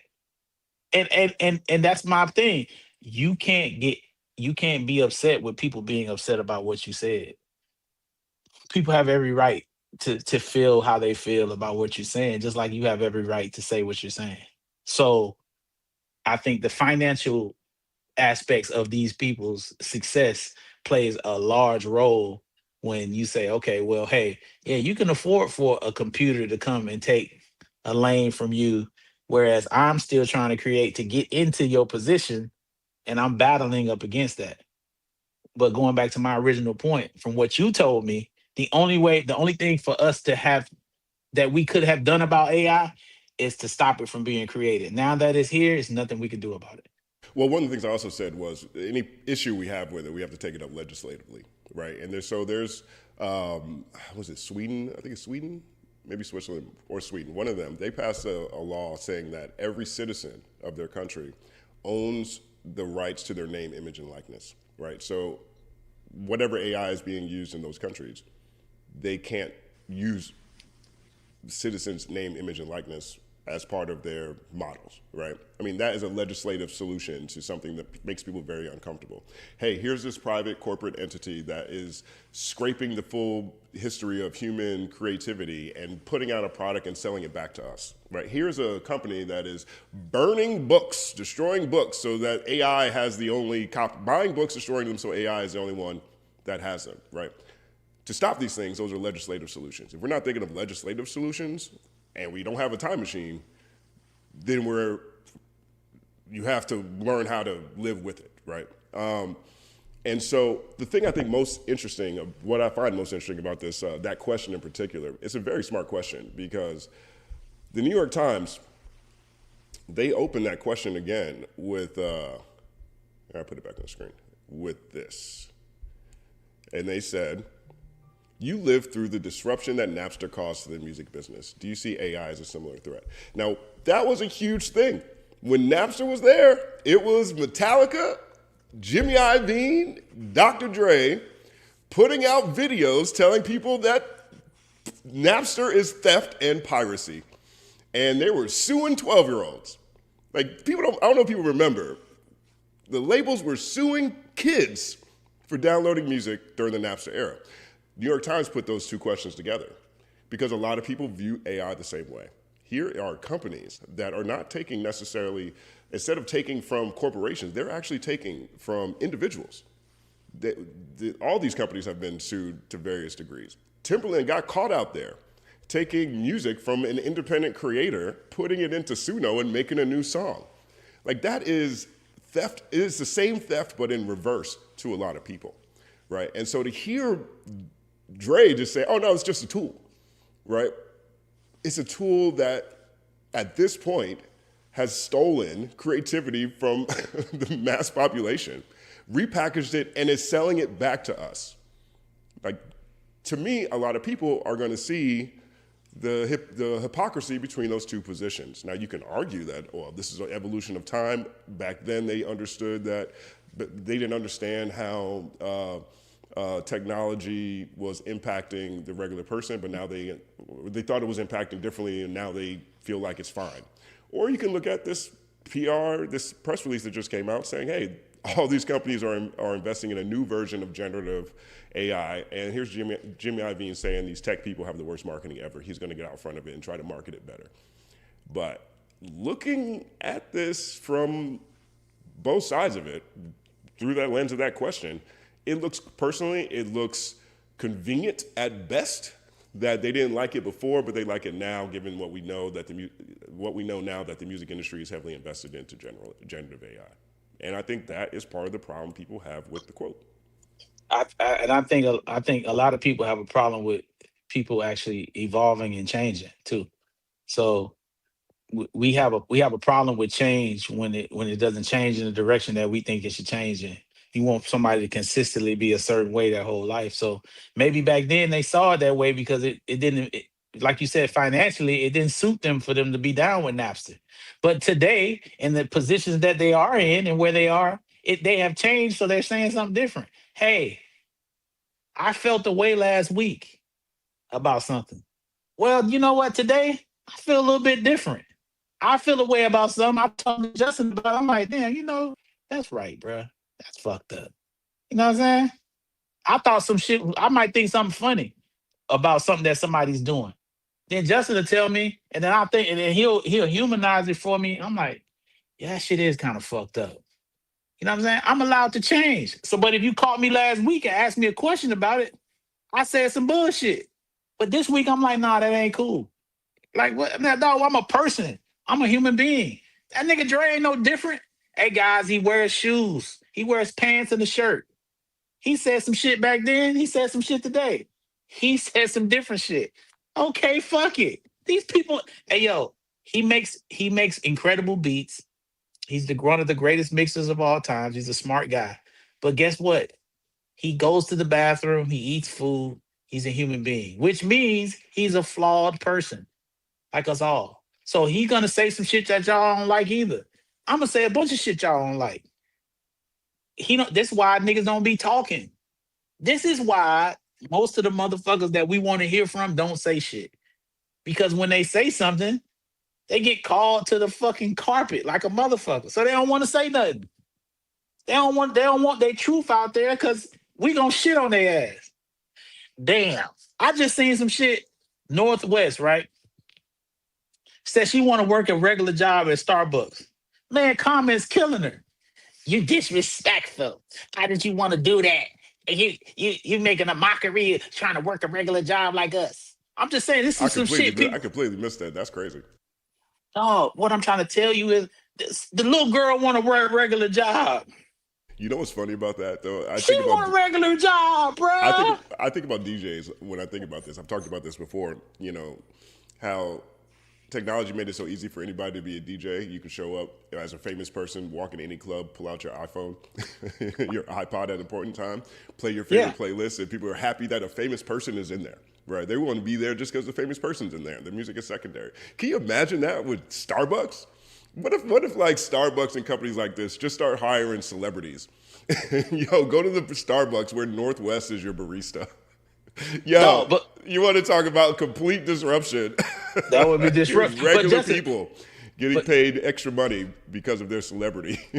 But my whole point of it is, it don't matter what certain people say at certain levels. Someone's gonna disagree and call them to the carpet about it. That's my point about it. You know, like she just said that. So Dre said something about AI, and like DJ said, he not up here. You send him the link, by the way. I don't know if you did. You always forget. Send him the link, but he would say it's the context of who's saying it, and what they're saying about the stuff and the position that they're in. The people gonna have this opinion. So, you know, I think it's great that he said it, what he wanted to say. He's not on the internet like that. I'm sure people are telling him that people are saying some shit. And then he goes and swims in one of his 2 pools that he got in his house. I mean, you know, what the fuck he gonna do? So I can't wait till he comes on here. That's gonna be another riveting conversation that you're not gonna get anywhere else. That's gonna be great. That's gonna be awesome. Huh? We have a clip here of DJ Quik that we have loaded. You want to take a look at it? Absolutely. Shout out to DJ Quik. One of the greatest. It's a total violation of culture. It's appropriation. You can't recreate somebody that's still here doing what they do. Don't use my stuff, because I know that computer is not going to have my nuances. You know, that app, that program is not going to be able to, you know, it's going to miss out. It's like it does. I watch AI programs on YouTube and they mispronounce words. You know what I mean? It ain't ready yet. It ain't human. It just ain't ready. Keep this shit human. I'd rather have bad human material than good AI material. How about that? Thanks. That's right. That's right. Bad human material over good AI material. Violation of culture. Appropriation. Hey, and guess what? And DJ Quik is one of the greatest of all time. From sounds alone that he gave Dr. Dre for some of Dre's biggest songs, Quik is allowed to say whatever he want to say. And if I'm in the room with Quik, I'm not disagreeing with the fuck how he feel. Because how can you argue against greatness? The same way with Dre. I can feel how I want to feel, but these guys have earned the right to have their opinion. So it's not me being political. I love DJ Quik. He don't know me from a can of paint. I met him a couple of times. You know what I'm saying? He's a very eclectic and very smart person when it comes to music. And some of that shit he said I agree with totally, for sure. But I also agree with Dr. Dre that it's here. So are we going to ignore it? What you going to do? Well, I think another thing I find interesting about this, right? When Napster was out and Interscope and Universal and all these companies were so much against it, I always wondered why they didn't just buy it. And they had the technology way before we did. CDs is running on the same thing. The fact that CDs came out in the 90s, right? All of this technology was within the music industry's control or purview, right? They could have just went out and bought Napster or LimeWire or whatever. And I guess eventually, to a degree, they found a way to work with it once they started selling music on these platforms, right? The only thing I see different now is how the music industry, the labels, acquired and partnered with AI companies. Because in the beginning, they were very much against it. When, what was this, 2022 maybe? When those AI Weekend songs and Drake songs came out, leaked, and it sounded like new Drake AI, new Weekend AI, people were pissed. The whole industry was pissed. And then by the time you get to 2024, you've got Lucien Grange saying, hey, you know, we're actually going to work with AI companies and let artists lead the way, right? That's another thing that made Drake's tailor-made freestyle look so crazy, because it looked like he was a corporate pitch man for AI. He like literally looked like he was trying to Thanos snap his half the competition in music away, right? And so that's the difference that I see. Here are these corporations who have now bought into it earlier, and their tone has shifted. It only took 2 years for them to be like, nobody use it, you're going to jail. Then they do the deal, and then and then now Lucien Grange is out here saying, hey, it's a tool. Everything's a tool. It's a tool again. And so I'm not sure if, when I hear quotes from Lucien or other people out there about how, you know, everybody just got to get on board and get used to AI, to me, it just looks like, oh, this is something that they own that they're going to force us to interact with. And I think a lot of people have a problem with that. Do you know what they're about to do? Can I give y'all some insight? What are they gonna Can I do it? Can I give do? y'all some insight? Okay, so they're gonna make it to where they're gonna create it's a platform where you can be a subscriber, like how you can subscribe to, like how you pay a monthly fee to go on like every product, every platform in the world right now. Yeah, so what the labels are going to do is going to make it to where you, the fan, can go in through AI and create songs off of songs that they already have. So you can create your own versions of these people's shit, and then figure out a way to turn around and pay artists a bullshit royalty that they're gonna have to go with. They ain't gonna have no choice, and so artists are gonna get fucked because Sally or Susie gonna be sitting at home creating their own versions of those songs, Drake and Weeknd songs, which is going to devalue the real version of the records. This is what it's ta-da, because they can't take Spotify, they can't take Apple. These are already here. So how do we make more money off of this shit that we own? We own the music. So what can we do with it? Okay. So we own this music. We can have these voices manipulated through AI. Sally or Susie at home can make their own shit off of it, but they have to pay a subscription, which is $30 a month. We won. I don't know if y'all see it. Well, I think a lot of people do see it, and I think that this is what makes people uncomfortable. Because at the same time, we're already in an environment where artists are getting 0.000% of a penny per stream. What happens to their payouts? If what they're hoping turns true, and that the average consumer really likes these AI songs, can't really tell a difference, right? If you're thinking about where a lot of music just lives, like all the places that just play random, you know, lo-fi instrumentals in whatever coffee shop, whatever place that is playing background music in your favorite retail store, whatever it is, all those places that help run up streams for real artists, it doesn't really matter what is being played in those places because it's for ambiance, right? Now, as those type of songs generate more income, well, now it's going to hit the average creator, musician who uses these platforms in order to pay their bills every month. You know what I mean? And so I think we all kind of see that. And I think, again, that is the problem. You know what I mean? And so it's like, yeah, I understand it's the future, it's a tool, the cream's going to rise to the top. But it feels manufactured in that regard. And here's one thing, I'll say this.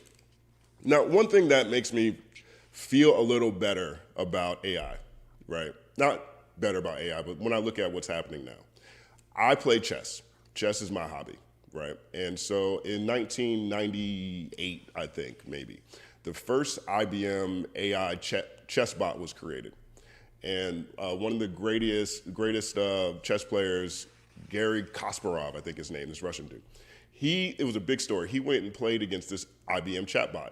And I think he lost the first game. I think they tied the next game, and then whatever happened. I think he might have won. I can't remember who won or lost, but it was a huge deal. That was 1998.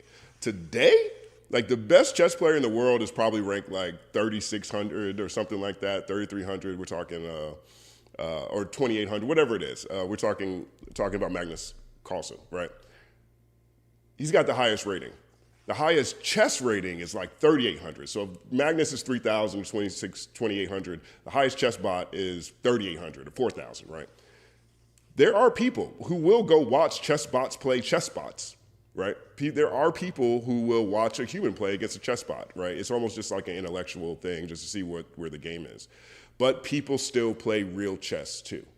People still engage in real chess tournaments. People still play chess because they enjoy chess, right? And so that makes me feel a little bit better ultimately, because I definitely think that you're going to have a flood of AI music. Whatever's happening in movies, television, sync licensing, I wouldn't be surprised if most of that stuff goes to AI, you know, in general, outside of people who have direct relationships with people who are placing people who are placing music in movies and TV shows and things like that. But I think people still are going to want to go to a live show. People are still going to want to hear humans create this art. People are still going to want to be able to support musicians and artists that they rock with, right? And so we've been complaining this long about how payouts for musicians are fractions of a penny. It should be closer to whatever it was when CDs were out, when that was the medium, when you had to buy an album as opposed to rent it. So I think that a lot of the real artists are going to pivot to direct sales, buy their CD, whatever, in a different way. But I don't have a doubt that people are going to engage with real human created music, because in other places where AI has been for a very long time, people still enjoy the human version of it. I totally agree with everything you just said, that because I think you will never be able to replace human emotion, you know, watching somebody. We're going to connect with ourselves more so than a robot, just the feeling behind it, right? But this is my question. Remember Oppenheimer, that movie? Oppenheimer? Yep. Are we more, DJ, I'm glad you just jumped in right here. Are we more mad about the creator of AI or the people that actually exploit AI to make money off of it? Who gets more of the blame? I think we're mad about the ownership and the fact that it's stealing from real humans. I think that is what is all based off of us, and we don't get kickbacks. Like, to me, we should all be getting paid by every one of these massive internet companies. Our data, they should actually be paying us, in my mind, because it's our data. I think these AI companies should be paying all of us because they're taking all of our stuff. Instead, they're charging us to use a tool that stole from us, right? In a perfect world, to me, you'd have universal basic income that's coming from these AI companies, these massive tech companies, because what they have done is stolen from all of us in perpetuity. Forced us to sign our life away. Not even forced us, but are really valuable because of us. Yeah. And so to me, that's how it would go. But I think really it's not even whether or not we're mad at the person who is, the creator of it or whatever. It's the fact that they're stealing from us to make this product. I think the biggest, it all comes from the idea that things are being done that came from somebody and they don't have a real way to financially compensate people for it. And that's the overall concept. I just put this one on the screen. This one right here from I'm Fortunate One says, we'll have AI hip hop journalists soon enough. We have it now. We have them. Yeah, we have them right now. And writers, oh my gosh. Whenever I go look up a story with something that's happening in the world, without question, one of the first 3 articles I get is from Newsweek. And regardless of what that topic is, Newsweek has an AI printout of all the nuances that have shown up on the internet about that topic. It's here now. Hey, but DJ, I was kind of speaking for you, and now you can say it yourself. When you were saying that it was more about people being uncomfortable with who was saying what they were saying when it was Dre in that interview. Remember you said that? Yeah. I never remember exactly the points I'm making when me and you were going at it, but I mean, conceptually, I think, the idea of already successful, and not even successful, in this case, a billionaire, but even Timbaland, a multi-millionaire, guys that have already had success, already had their main runs with it, that their lives can't really be hurt by it. Like they've already done everything they need to do. Of course, they can still do plenty more, but the information coming from them may be a little harder to take than like if a bunch of up and coming new guys said it that we're still trying to get on.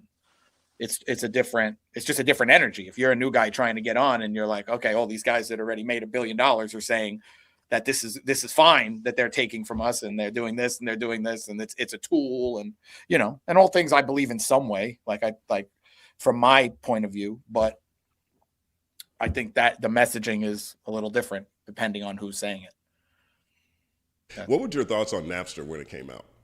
I mean, it's the same with every single thing.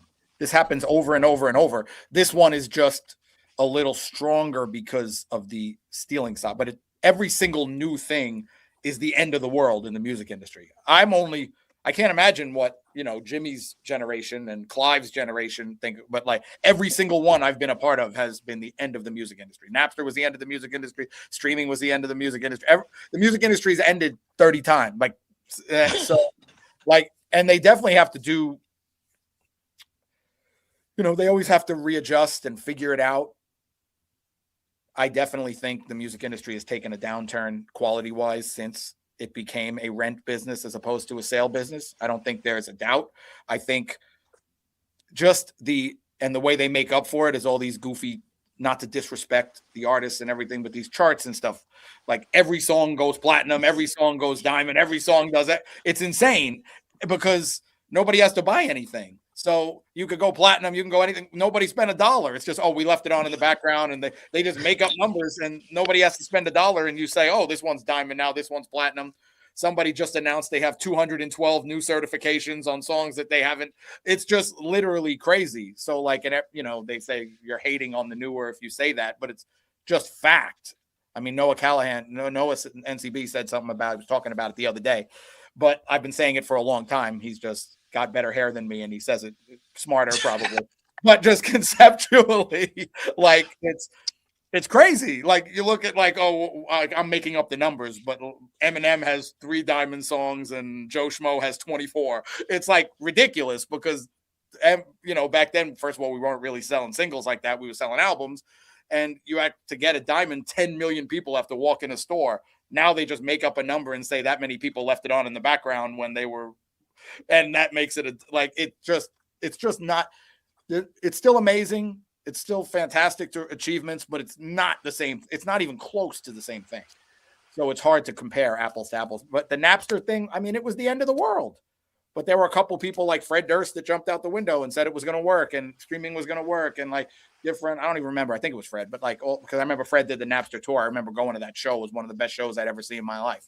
Me and Chris Clancy were there and Fred was climbing on Limp Bizkit literally performed like a wrestling steel cage, hanging from the cage, which was separating them from this was before M and Fred fell out. So it was that was still all kosher, but going to that show was one of the craziest things I'd ever seen. And it was a Napster event. I remember that, but it will get figured out. How they figure it out, and if it means that it goes to 1/1000th of a penny instead of whatever it is, a formula will be figured out, and music will continue to get made. I think what AI does personally is it makes it a lot. I mean, the way music is consumed right now has already done this, but I think AI will really make it hard for humans to be mediocre. I think the mediocrity of that middle ground of music that had already been hurting because of the radio lack and stuff, and people, unless something is really driven all the way home, there's just 10 billion songs. So it's hard to find any outside of the ones that really reach all the way to the top on every single algorithm. That middle will just be flooded now with, just those super duper stars that get the super duper smash records and the attention, and then the occasional song that just catches a trend and goes bananas. I think there'll be all those other records will really hurt the mediocrity part of music, which still makes money. That's just that's DJ, you just in the music industry with 30 artists. No, but but guess what you just said though, Justin, and it's some real shit. Rich and poor. no middle at all. That's some real. Hey DJ, you just snap right there. That's everything You else. just fucking That's snap. That's how we're living now in every other industry. You snap. Because it's different now. Since Ella goes to school, I've been awake 4 hours. We used to do this, and I was awake 4 minutes. So you guys start talking, and I'm like, I'm half asleep, and you guys talk about intellectuals. Justin's going, encyclopedia on me. My brain isn't on yet, so I'm trying to keep up. I've been awake for 4 hours now. I already had breakfast, 2 Starbucks in. Nah, you just did some shit right there. You know what I said on some funny shit? I said if Drake came on our podcast and said that, and Jimmy wasn't there, our podcast would be over. But the fact that Jimmy was sitting right there and was co-signing it is cool. Yep. You know what I'm saying? Oh no, that would be all bad. That would be all bad. Oh, man. If he came on here and said that, Justin, oh man, we get the Tyrese treatment for sure. No, it would be all. It'd be all the verses will be gone. No more verses. No third verse, no second verse, no first verse. Verses will be gone. Tim will be calling like not even got intro. Rid of verses. No intro. We don't even get intro. No intro, nothing. They're trying to take the C off company man. Company man. It would be called end credits. Our show would be called end credits. Oh my god. But yeah, I mean that's just. I think they'll figure out. They got to figure out. It's an IP, AI figuring out who owns and how to pay. Yeah, I think there's. They need to pay everybody. There's some headway. There's some headway being made there. Everybody needs to be paid because they're taking from everybody. Yes, there's some headway being made. DJ, there. both of you guys still work with artists, manage artists. Yep. In this article, I thought was another interesting thing because I actually have experienced this in my own life, but it says that there's a lot of closeted AI users, people who are using AI, but they don't want to talk about it. Have you guys run into, a similar situation without naming names? Of course. I mean, especially with writing rhymes, like dudes is using it on rhyme schemes for sure. Go ahead, DJ. I lost. I got cut, so I didn't hear. He basically said, "Have you seen any artists anybody utilizes AI in making music? Have you seen it or heard about it?" Yeah, right. Well, he said that there's a lot of closeted AI users. Of course, just like in everything else, everybody, like every other part of the world, people say and do what they think they want to be told. There's no difference between anything. Like it's all the same. If it benefits people, there are people that really stand on the morals and everything that they say, and then there's the 95% of the world that do what, Hey, Justin, put my guy with the butter so DJ can see my butter man right here. How many people is in that closet with the butter? Show DJ the butter. Let's put the butter up there. This guy again, and you got this is stat obsessed. Let's put my. How many people what my closeted butter eaters out here that's doing this right here? Come on out. This dude's making it safe for you. What do you guys do today? We're going to be eating a little snack. We're going to be eating butter. Let's see. You guys have the first stick of butter? Oh, look at that. Oh my God. Bite.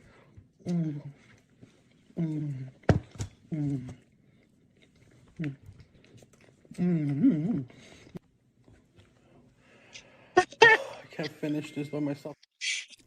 That shit is unwatchable. Like literally.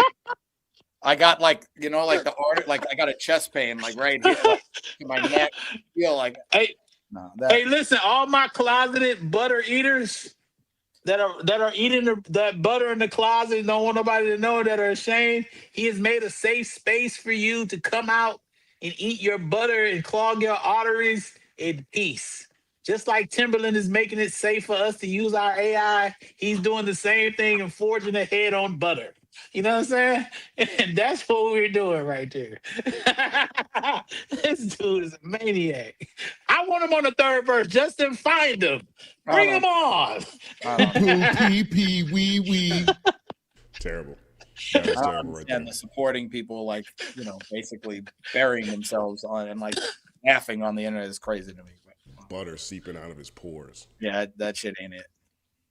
But my point is, how did you get the butter from what was your correlation, or you just wanted me to see that? Well, my correlation is there are people that eat shit like that, but you don't get to see it. he's actually making it. He's trying to make that the norm. Like there are people that eat butter like that. You know what I'm saying? There's some people that do that shit. That's the norm. I mean, I think he's trying to get attention.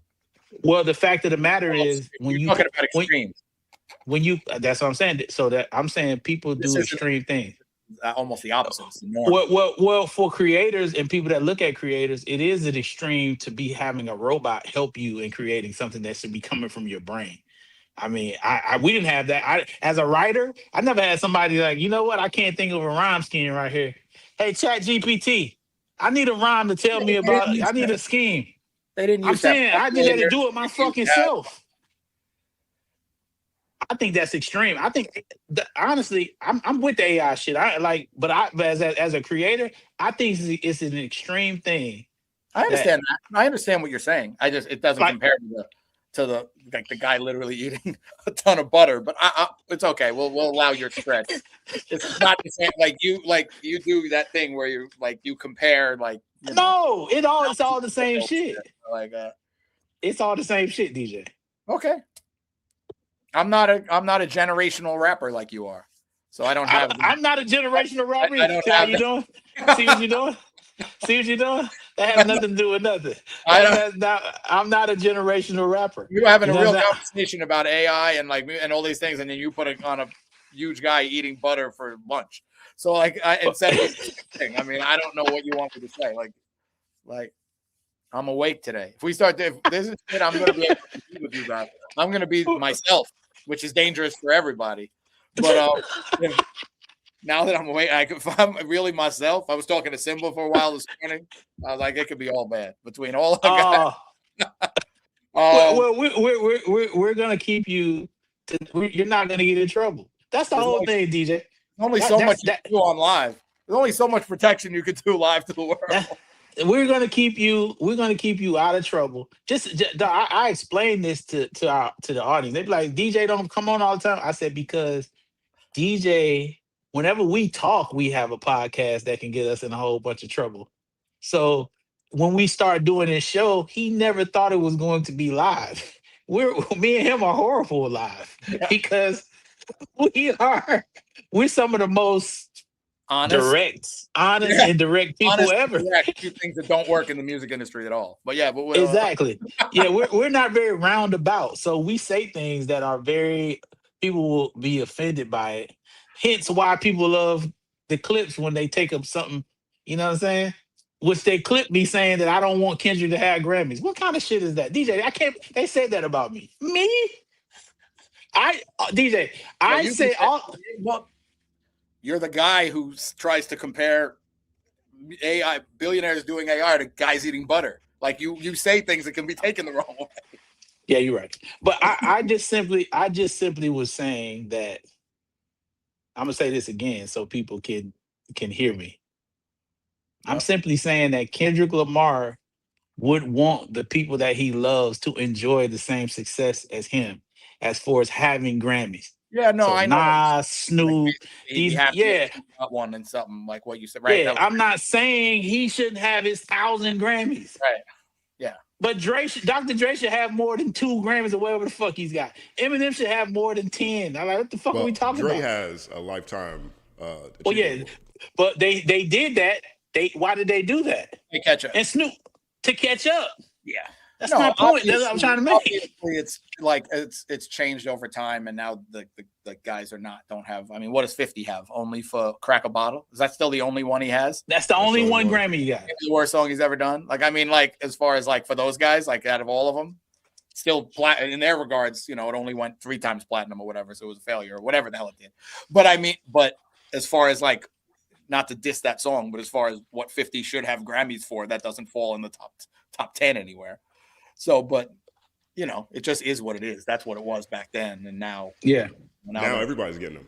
Yeah, now they're adding awards. Like, I mean, what's funny is like watching that happen with the Grammys, because I think a lot of people agree with your point, Stat, that hey, we got to find ways to acknowledge all this other great music that's coming out. For a long time, it seemed like the record-breaking number of Grammys was the excitement that pulled people to watch the Grammys. They wanted to see, oh man, Lauryn Hill got 8. Oh, Outkast, all these people swept. Look at that was the excitement. And I felt like that was something similar in the NBA. We went basically 20-something years, if not longer, living in a dynasty mode. Oh, we got the Celtics. Oh, we got the Lakers. Oh, we got the Pistons. Oh, we got the Bulls. Oh, we got the Spurs. Like only 8 franchises actually won championships for a long time. The past 5-7 years of the NBA, everybody's getting trophies. Oh, we got Denver. We got Oklahoma City. They've changed rules to make it so that you're getting more parity when it comes to who's winning championships. And I think we're going to see the same thing when it comes to the Grammys in particular. Yeah. Well, you're absolutely correct, Justin Hunt. That is absolutely what it is. So, but I just think I'm so glad Leon won a Grammy. I'm so glad Victoria Monet has a Grammy. I hope Rhapsody and I hope Isaiah Rashad and I hope Baby Keem and also Vince Staples win a Grammy this year. I'm just saying, I would like that for that to happen. But I think they should. Does that dilute? And my question, even with the NBA, because I think people are starting. I saw a couple of commentators start to have this conversation. Now, the NFL never had this problem. They never had dynasties in the same way that you saw in basketball, for example. And you had more fan bases, I think, who were probably engaged with the opportunity that their favorite team might win a championship. But does it dilute the value of winning a championship if eventually everybody just gets one? If we have a Grammy and everybody takes one, I ain't say everybody. I ain't say everybody. But let's say we do this. Like, take all the people you named this year. Let's say all of them get Grammys, right? I mean, that's most of the big albums that came out this year, right? So, or at least the ones that are notable. Does it dilute the value of a Grammy if that seems to be the pattern overall, right? Because I didn't say Iceman should get one. You say what? That's true. You didn't say J. Cole. You didn't say J. Cole either, right? I hear what you're saying. I don't think it does. I think because it's still like we're saying a lot. It's still only 6 categories. It's not like there's 200 going out every year, like 10 categories, whatever it is. It's not.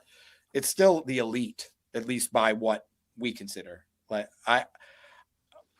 you're right. I mean, football is just harder to dominate. But I mean, even over the last 20 years, I mean, there still was the villain. There still was. You're still pretty much looking at Tom Brady or Patrick Mahomes. Like Tom Brady went to 10 Super Bowls in 20 years. So we could say whatever. That's pretty insane. And Patrick Mahomes has been in the Final Four every year. He's been healthy his whole career. So like there still is that element. And that always adds to it having won. But like, I don't think there's enough categories in the world for a grant. Like I'm somebody just award shows overall, I think are a little bit ridiculous. It's like we count that more. Like people talk about that a lot of times more than they talk about sales and actual accolades and actual things. And, you know, we're voted on by our peers. It's a popularity contest a lot of times. So like, it's cool. And it's a really nice honor, but I'm more concerned about the bottom line with these things than you know, us giving ourselves awards personally. But I do think that, you know, it growing out of the same few people winning every single year is good for the show and for the overall Grammy brand. And I think, I definitely think so, especially in the superfan era. You know, where you have, you know, let's say rap, for example, you've got basically 7 artists that have the biggest fan bases. The industry's moved to a super fan model. You know, you want all those super fans to tune in to watch the show because generally speaking, nobody watches award shows the way they used to. Well, yeah. So it's all about, like you said, it's about the people paying attention to. And honestly, in hip hop and rap, I mean, if it's always surrounding some drama shit. Everything is like, I just seen the Lil Durk stuff, breaks my heart. You know what I mean? Drama. You know, it's not about like, damn, the music is fantastic. That's not moving the needle. It's the bullshit. That's just, and it's the same thing with these award shows. It's the bullshit, and these artists that have the bullshit going on, that's what they prop up to the front. And then you have other artists that just have phenomenal projects but get overlooked and overshadowed because some of the bullshit ain't attached to it. You know, but I don't want to penalize. It's not Kendrick's fault that he was associated with one of the biggest rap battles in history and then produced one of his greatest works. That's not his fault. He should not be penalized for that. I just feel like the Grammys, right, which I've always said, need more categories so other people can be rewarded, especially when it came to hip hop, because it carried music for such a long time. So I feel like indeed the difference between me and DJ is I think it should have been more than 6 categories in hip hop, and I think it should be different subgenres, because Playboy Cardi should have a Grammy, right? But he's not. You can't put Playboy Cardi up against Rhapsody. It's 2 different types of rap albums. It's not the same thing. No, not to cut you off, but I agree. But I mean, even if you did what you're saying, that still makes it 15. It's still not. It still wouldn't be 200 to the point where I think a Grammy wouldn't be anything. Is what I was trying to say. Is that it wasn't going to get to a point where a Grammy would feel like a participation trophy, which I think is what Justin was kind of alluding to. Well, yeah, I definitely, and that's exactly what I'm alluding to. And I'm not necessarily thinking of every artist that puts something out getting a Grammy. But if you think about the artists, the mainstream artists that people are aware of getting a Grammy, it would still feel like a participation trophy to most people who aren't music junkies like us, right? If you think that this year in hip hop, there's only been Iceman and Fall Off and Casino and It's Been Awful and Rhapsody and Wale. If you think those are the only music that came out, for example, which is, I think, where most people live, is particularly doing the shows that I do. And I'm like, yo, check out this Nick Grant. And people are like, who's Nick Grant? If you just look at the people that are receiving the most promotion as the only music that really came out that year, and all those people get an award, it'll still feel like a participation trophy after a certain point. I don't think we're there now. But I think what the value of that is that people who are deserving of an award receive one. And that in itself gives the Grammys, the Recording Academy, more credibility in their ability to acknowledge great work where it exists. And so it's a give or take now, but I won't be surprised if we go, a few years from now, we look up and there's a project that is actually just way better. And for some reason, it just kind of goes a different way if people start saying the same thing. Because I am seeing, at least, it's a minority, but I'm seeing a minority of NBA commentators point that out. Like every year there's been a different champion. And for the first time in my lifetime, that's been the case. And the question is, well, if everybody just keeps getting, it's everybody's turn to get a title, does it mean the same thing? Yeah, if there's no dynasty, there's nobody to hate. There's no real, there's no bad guy. Because it's kind of like, I mean, it's the generation of it's all started with everybody wanting to play with each other and not against each other anyway, is what started to dilute it. And now it's now they did so much to try to go against that and make the second apron so hard and all that stuff. It's kind of forcing everybody. It's kind of hard for teams to keep themselves together now. So it feels like it's going to keep bouncing around as these stars get bigger. I think it's good for the sport. I think the more teams that you have and the more fan bases that you have that have a chance, obviously it's good to have a one super team that like everybody's trying to beat. Just hope they beat them all the time. But you can't really have it both ways. It's hard to, basketball, no matter how much I think it keeps getting worse as a product, it keeps making $1 zillion and keeps growing. So I'm obviously wrong. Until that starts going the other way, I think they're going to be just fine. Word up. You guys want to do some super chats? Yep. All right, super chats. You're tuned in live right now. Third Verse Podcast every Tuesday, every Thursday, 8 a.m. right here. Also tune into our music show every Thursday at 6 p.m., sometimes 9 p.m., depending on if there's a big new album to drop. If not, check our classic concert reaction series, Can I Get a Gong, for the congregation. All right. Let's see, where do we go? I cannot hear the sounds today. I don't know why. Can you hear that, DJ? Yes. Yeah. Yeah, maybe it's me. It's me. Okay. Let's see what we got. We got right here is from Izar 56. Izar 56. Interesting. Stats verse on game song Compton is crazy. My guy goes all the way off. That verse is dope. I'm not gonna lie. You want to rap it real quick? What's wrong with you? Come on. People like acapellas, man. That verse is hard though. Awesomeness. That verse is hard. I'm not gonna lie. Go check it out on your leisure.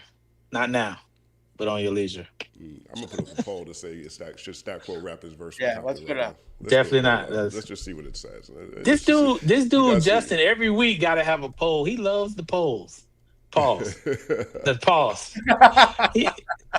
Super pause. That was crazy. But yeah, I'm talking about he loves these voting polls that every week he got to just do one. And this is the dumbest one of all time. No, I shouldn't. Let's see. Number one, yes. I need to tell Aaron how we can stop that. So you can't put polls up. We're gonna start a poll. We're gonna put. By the way, look at that. You rap the verse, there'd be no poll. That'd be amazing. Well, right. you could have exactly. stopped. All you had to do. Right. This is where this poll came from. I don't remember the verse. Type 1 if you think Stat Quo should kick his verse on Games Compton right now, acapella live on the Third Verse podcast. Yes, no matter what platform you're on. 1 is yes, 2 is no. Let us know. Look at all the ones in the chat. Look at this. This is disgusting. This is the type of bullshit that happens when DJ comes on. See, that's what I'm saying. Let's see. This is dumb. All you had to do was say yes. Look at C2. Get your tools up. Let's get some tools in there. Drop a 1 if you want to acapella Stat Quo verse right now. We found Stat's burner account. I don't have a burner account. All right, let's move on. Let's see what that poll looks like. Again, type 1 yes if you want to acapella. Thank you for that 2, GMT Supreme. Thanks for the 2. And some Zara 56 that 11. Everybody putting 11 is disgusting. Disgusting. All right, so let's go. The next super chat says, K-Way for real, AI music is just the surface. The root is sitting out elections from Gore in 2000 to now, then complaining about a lack of tech guardrails. I dive into this topic in my new Substack article. Word up. I mean, check out his Substack article for sure. K-Way for real. Go ahead. Yeah, and we're talking about, this conversation is more specifically towards AI music, but you're right. I mean, again, another reason why we should be getting paid. In Alaska, they have such rich natural oil reserves that the state sold to private oil companies that every year citizens get a check from the oil companies. So if you live in Alaska every year, you can bank on a $5,000 check or whatever because of the fact that Alaskan natural oil reserves have been sold to private companies, right? So there is a benchmark out there. And that is ultimately where I'm at. Because if anybody trying to turn off AI, at this point, good luck. You know, legislatively, we got options, and I honestly think that these tech companies, because now they're owning everything, and they're taking from everything, they need to pay us, which they probably won't, which is why we have things like ICE and alligator Alcatraz, because ultimately for all of us, because that is what I learned watching the Terminator series. Let's see what our next super chat is. This one is Izar56, watching all the way from the 6th Perth, Australia. This my go-to podcast at the moment. We appreciate you. That's what's up. And shout out to Australia, man. Listen. If I did not live in America, I love Sydney, and then oh my God, where they filmed Avatar. Oh my God, it's the country. It's right next to Australia, but it's like off on its own. New Zealand? Yeah, I think that is New Zealand right there. Yeah. But listen, let me tell y'all something. If y'all get out the country, Sydney, Australia, them some of the nicest people and that's on earth. You know what I mean? They treat you so good. It was fantastic. I loved it over there. And I love New Zealand too. I loved it. Because I think they save all their hatred for the Aborigines, so they don't have no hate. They don't have no hate for me, so it's like a whole good vibe. That's crazy. It's like the same thing, but you're just not. It's fine. You gotta love Crosif Johnson. He just goes right for it. That is something to say. That was said. Oh, my favorite part of the show is Justin when Stats talking. The best part of all. Big shout out to Examine It. He says, Dr. Dre said only way detox dropping is through AI. Hey, shit. Man, listen. I wonder, I never asked this question, but I wonder if he hates hearing the detox because it never came out. I wonder if he gets, like, in his mind, like, God damn, because people probably hold that over him, you know, over his head and shit. So. Why didn't he just release it? because he didn't think it was good enough and he didn't want to. Yeah, That's what I think. But he's released two projects since. You know, he's put out Compton. He's put out Missionary. You know what I mean? Like that's a Snoop project. Okay, well, it was. Yeah, I was like, that wasn't Dr. He wasn't on it, right? As an artist.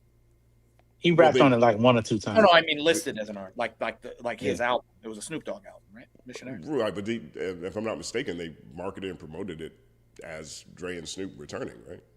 That's not how it was marketed and promoted.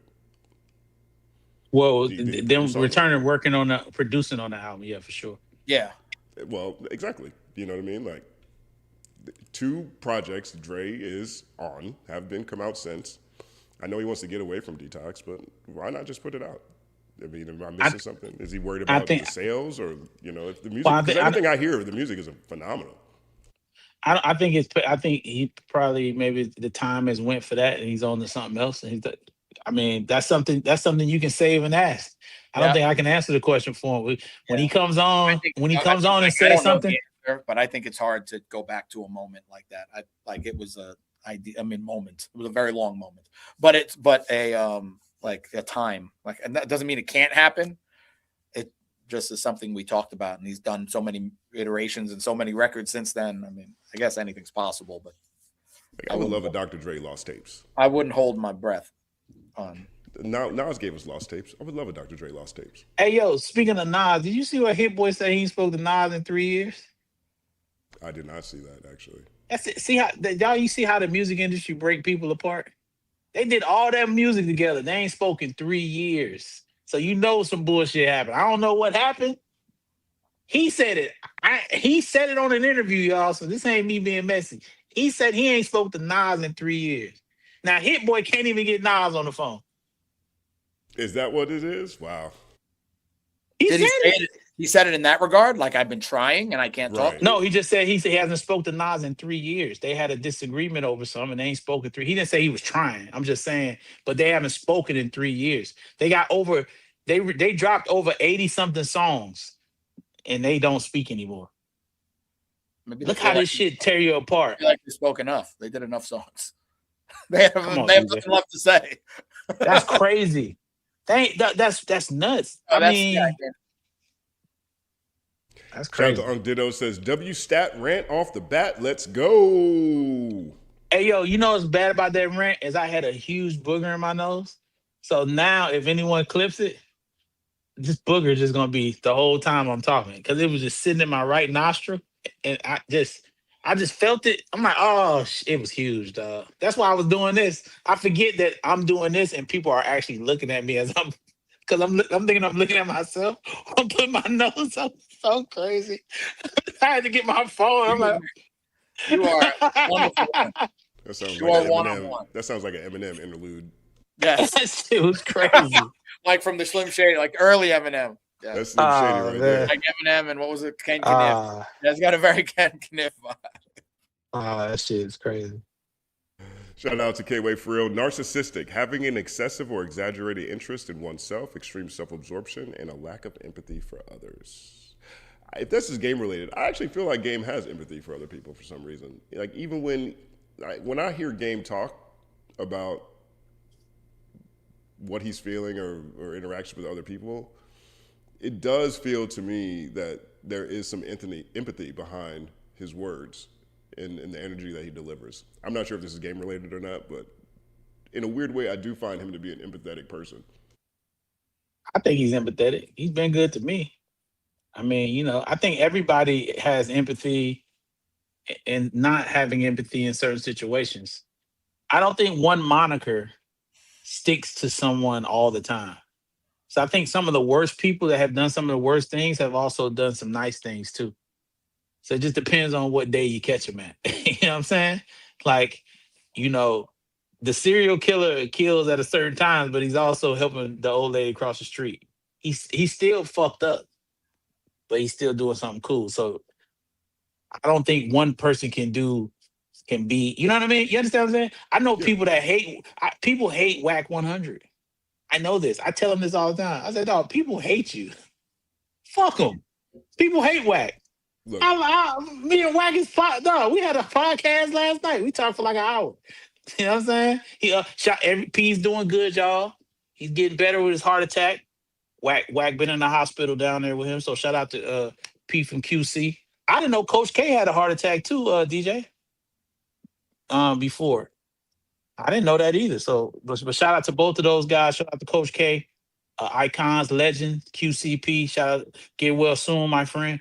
But yeah, I'm saying a lot of people hate Wack. I fuck with Wack. You know what I'm saying? So that's just how it is across the board. So I think some people could be narcissists sometimes, and they can be empathetic sometimes too. It just depends on what day you catch them on. Word up. So hold on, DJ. What is that? Tell me. What's that? What's that? I don't know what. I'm going to sit that one out. I mean, that didn't make too much sense to me, but I'm rolling with you. No, tell me why it doesn't make sense. Tell me. Tell me. I want to know. I agree. Go ahead. I'll say this. I look when I watch Dark Knight Rises. I root for Bane. I love everything that Bane's doing. I'm like, you know what? I see where you're coming from, Bane. You know what I'm saying? Like, yeah, there's a whole bunch of people that have, been on the other side of this society. And here, I'm glad you showed up on the football field for the people. You know what I'm saying? I root for Bane. Now, he's the bad guy in the movie, but I think he was doing something, maybe society needs more of. I do love that line. I don't like that he blew up the stadium, though. Somebody was there trying to run and fell into the big hole. Somebody but died. You got to get people on your side. However, you get people on your side. See what I'm saying? So I didn't like that, Bane. I didn't like that, and I didn't like that the dude had to die in the helicopter. Brotherhood, yes, we all can go, brother. I love that. That is part of it. Harriet Tubman, same thing. You're ridiculous. See, that was just a bit ridiculous. Shout out to Fan Thomas Fanto says stat show, get up out of there. A stat show called Get Up Out of There, coming soon on Come On, What We Talking About Network. What about Peacock? That's funny. Shout out to the realist. The realist says, regarding games on stage rant, it's hard to believe the heart on the sleeve routine with all the trolling and antics that precedes it. Stick to the music. Well, as I said, DJ, you weren't on when I said this.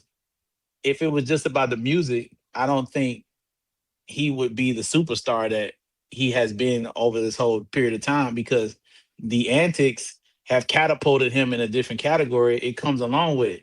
And I called DJ. I asked him that. I remember me and DJ talked about it. We had our own podcast the other day. We discussed a lot of things. Where I said, "Hey, man, when's the last hip hop album that just came out with no antics, where it was just music?" And me and DJ had a hard time trying to come with records. I'm talking about ones that were like uber successful and like sold millions of records.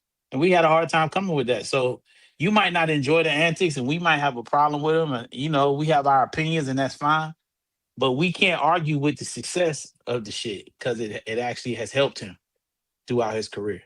And if y'all want to say that, then I mean, that's y'all want to disagree. I would show you he's been doing this for 20 some odd years and continuously putting out projects that have been moderately successful based on the antics. Yeah. What do you think, DJ? Yeah, I mean, it's just part of his thing. It's just always been part of his thing. I don't think it's because of the antics. I don't think it's not because of the antics. I just think that's just part of game to me. It's always just come with the territory. When the music was incredible, when the music was good, when it was stuff we didn't like so much, it's just part of what either his rollout in his mind, or just how he works, or just how he gets himself ready for shit. That's just part of it. I'm a game fan, so always have been. So obviously I like some records better than others, but I wish he did a better job just for his own sake in some ways, because, I think he could have been massively successful if he did some things differently. But, he's had a lot better career than a lot of people. So somebody said, how is Game a superstar? He sold 5 million records. Lupe Fiasco's a superstar. When you sell those kind of records, you're a superstar to me. You know what I'm saying? That's how he's a superstar. He's putting out the documentary 3 of something that was like huge. You know what I'm saying? Like Ludacris is a superstar. Just because they ain't popping today, they're still superstars. After 20 years after you put something out and you still walk down the street and people like say, hey, that's Ludacris. That's a superstar. Am I right or wrong? Am I tripping? Not tripping as long as there are categories above superstar. Oh yeah, okay. Well, yeah, that's definitely. I'm not saying you're right or wrong. I'm just saying there's obviously levels above. Absolutely, for sure. So Absolutely. Like, consider superstar at the peak. Absolutely. He's not no. What if you? But if there are like whatever legend or whatever word you want to put above. Mega. Yeah, like Mega. if you want to, if there are words above that, then he can be. Yes, there are definitely words above. He can still sell tickets to places. He can still travel the world and perform his music. He had massive success at a time. He's still very known. He's I don't think you could tell the story of hip hop without mentioning Game, for real. Like, carried the coast for a minute, was a part of Dre, part of Gio, like big part of a big thing. Like, I think if you can't tell the story of something without mentioning somebody, they are a certain level. And I think you're doing the story of hip hop of an injustice if you don't mention Game. So that's my opinion. That's where kind of I come in on it. But I mean, there's definitely levels above where he's gotten. Facts. So. I agree. I always look at superstar or whatever, megastar, whatever we're talking about, as whether or not a public figure passes the grandma test. I.e., if the average grandma's never heard of you, you're not all the way there. Yeah. If grandma knows who you are, congratulations. You made it. Yeah. Snoop Dogg is a megastar. Everybody knows Snoop Dogg. 50. 50, Kendrick Lamar, Drake now, like they've reached everybody. It's a different level. There's different. And Dr. Dre, Eminem, like that's a different. Kanye West, Rihanna, Beyonce. Yeah. Aquo. Just no, never. Wrong name. Justin. Speaking of which, let's check in on our poll. How is our poll doing? Oh my God! Should Stat Quo kick his verse on Games Compton right now live on the show? We have 88% yes, 12% no. We're going to let it keep running. Type 1 if you like yes, type 2 for no. So this will just determine whether or not Stat cares about the fans. That's simple, right? I mean, that's really what it comes down to. Yeah, I mean, like some people don't care about their fans. We've talked about that. Selfish, narcissist, right? All these words that you guys use every 12 seconds. Like we'll just throw them all in this one. Hey, yo, somebody explain gaslighting to me. Well, y'all can explain it to me. Y'all smart enough. What is gaslighting? I'll let Justin do that because I feel like people use it so many wrong ways. Go for Justin.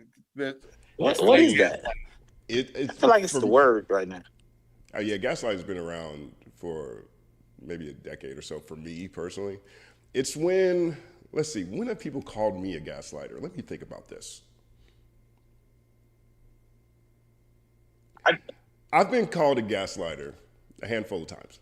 And that is when I was making it seem like something was someone else's fault when I played a role in it and emphasized it. You know what I mean? But I don't have an exact definition without having to Google it. So according to what you just said, Justin, gaslighting is something everybody's done. I mean, especially as children, right? I was gaslighting like a motherfucker in preschool. I was the number one gaslighter in kindergarten because it was always somebody else's fault. I mean, it's simply somebody using manipulation to try to make you doubt yourself is the simplest concept of it. There you go. Oh, but, I'm trying to manipulate. I wasn't saying I couldn't give you the definition. I meant like I don't even comment because everybody calls me I get called a gaslighter a lot. I hear people say it all the time, and I'm like, I'm the same person all the time. I'm just ridiculous. I don't think I'm gaslighting anybody. I'm speaking my mind. So you're lighting the gas to start. You're lighting the gas to start the fire, but you're doing it and acting like you're not starting the fire. Is what it is? That's why they use gas and lighting because gas lights up and turns to fire. So you basically say, I'm gonna spark something and then try to act like, oh, I had nothing to do with it. That's what it is. Basically. Okay. All right. Well, shit, everybody do that. That's like throwing a rock and high in your hand. That's what it is. Yeah, that feels right. Hey, well, listen, hey, thanks, guys. I'm just trying to grow up over here, man. Trying to learn some new words. Throwing it up over here. You know. Next super chat we got is from DJ Naza. The game is taking the attention with his antics. No one's talking about how good his album. It's more about convo on the BS. Then he did the rant. Now, I mean, yeah, but at the same time, I'm gonna be very curious to see how it performs with the numbers. I can't wait to see that, because then we'll be able to say if it was a successful or if it wasn't. But it's definitely getting him more attention than he would have gotten if he just put it out. And it definitely gives him something to talk about when he goes on the millions of different shows that he's going to go on to promote the project. That's going to be clipped a quadrillion times to keep his name circulating, so that some person that hasn't heard it might go check it out. So, yeah.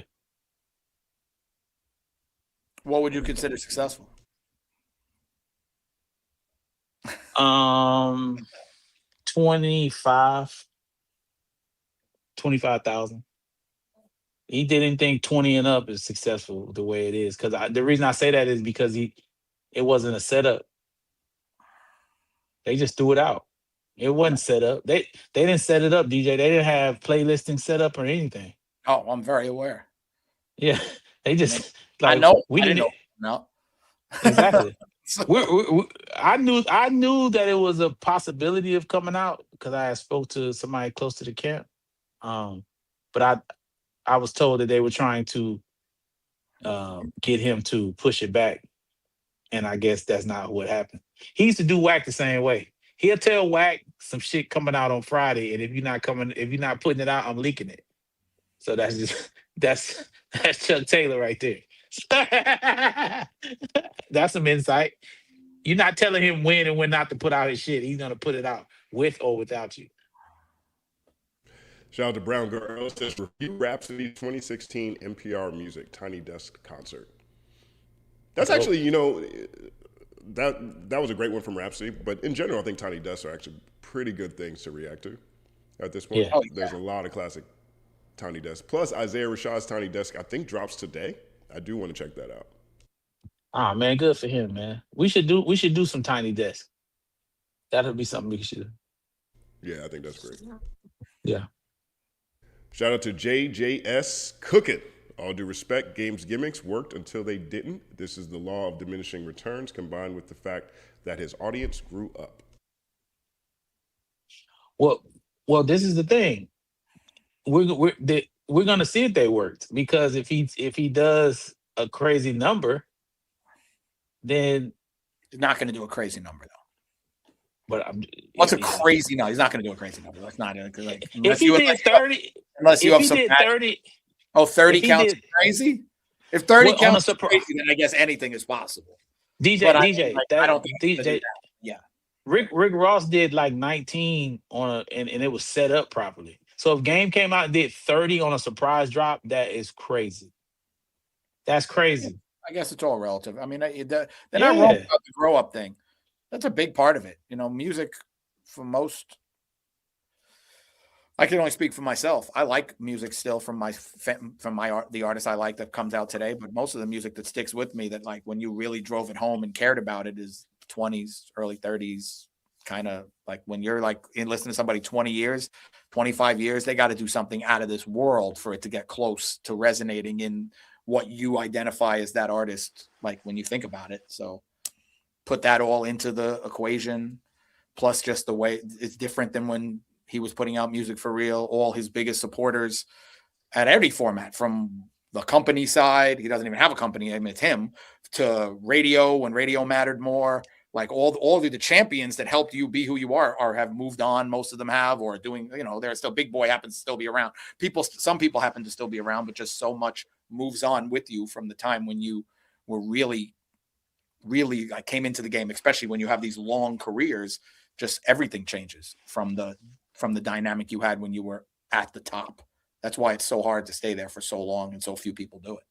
But hey yo, Justin, yesterday when me and DJ talked, he said so many great things when we have our own conversations when he's wide awake. So I'm glad he's on here awake. But he was talking about how it's so difficult for an artist that has been around for 20 some odd years to make that have put out like over 4 or 5 albums to make a project to crack that top 5.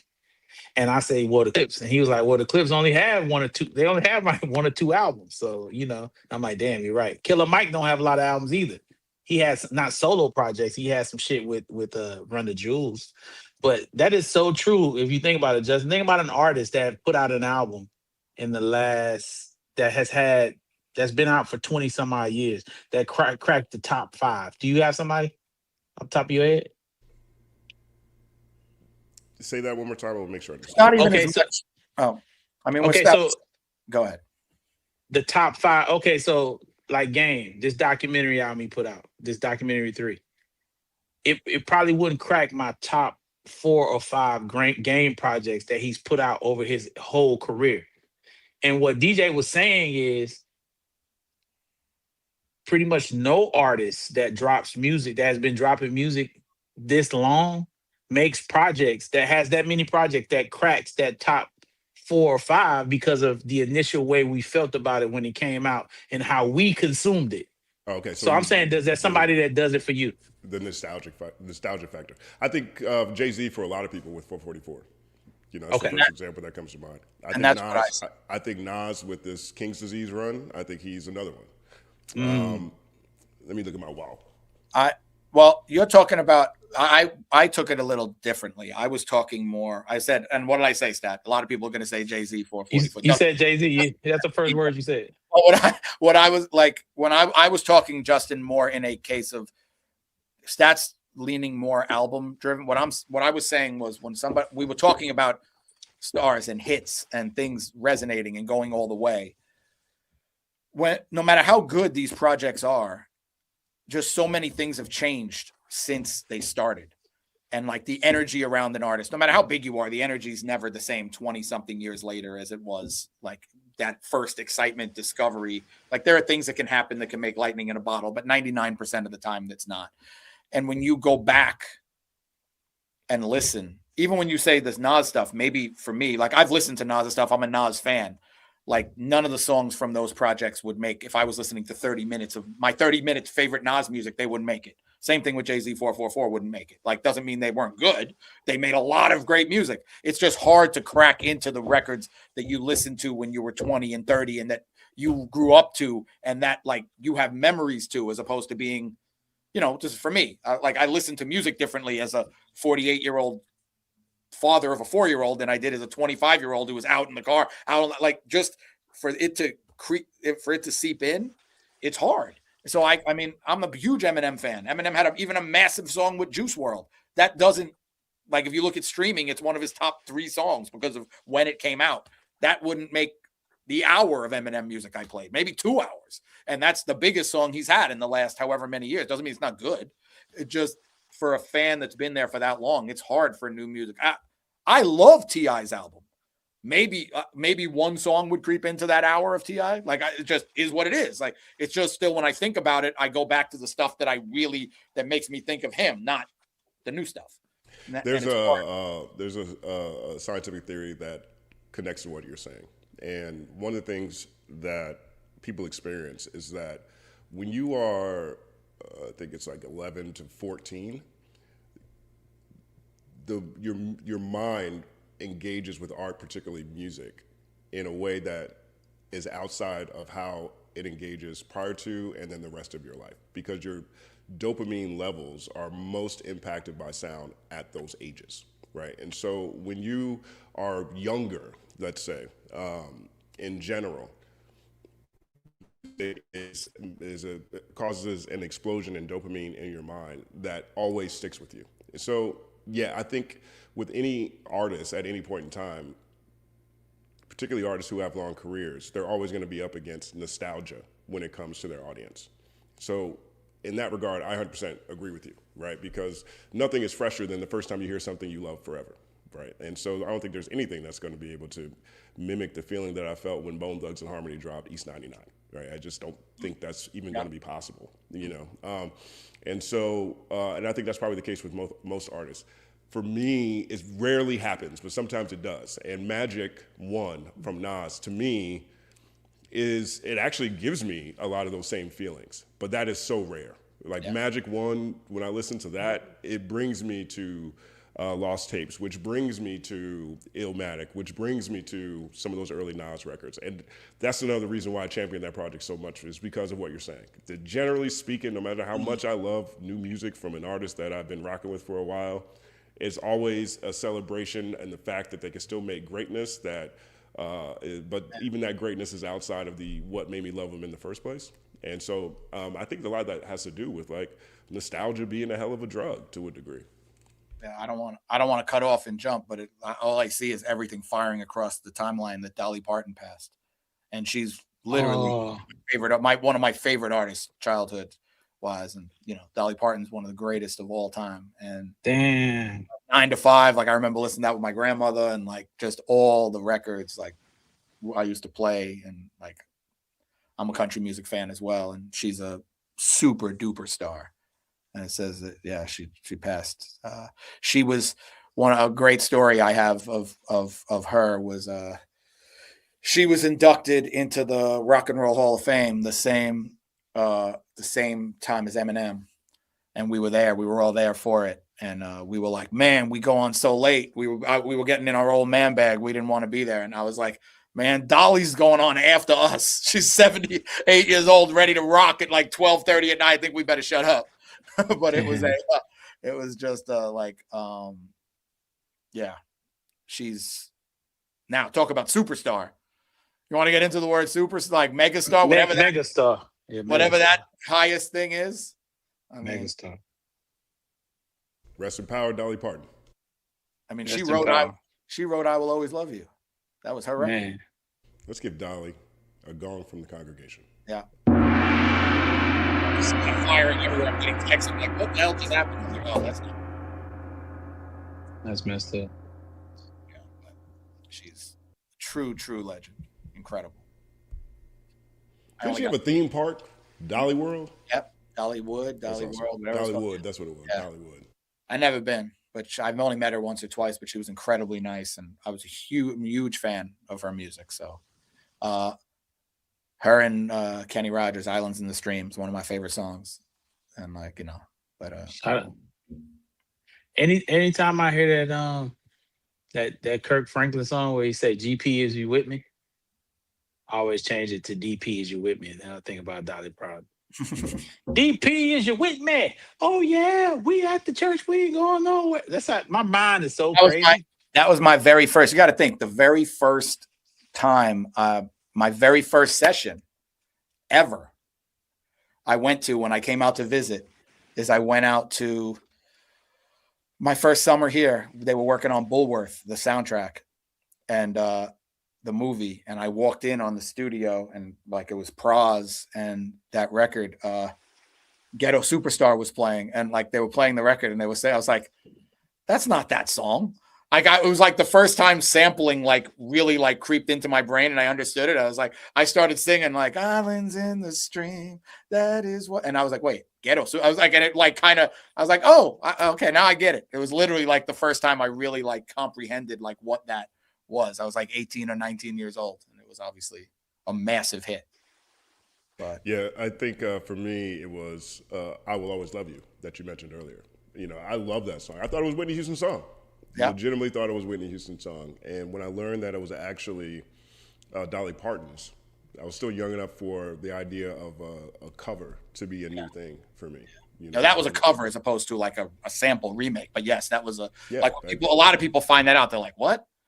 Like, yeah, that's what I mean. That was the first time I even knew cover was a thing. Listen, you know what I mean? Like if you actually listen to that song, it's like, wow, okay. Dolly was one of those ones. She was incredible, man. All the way around. Symbol of excellence. Shout out to Dolly. You know what I mean? She was didn't mean to bring the energy down, but it just like literally fired. I saw it on the chat and like firing into my phone. No. She's a legend. Straight up. Straight up. One more gong for from the congregation for Dolly Parton. Hey yo, she changed the game even physically. You know how some women change physical appearance?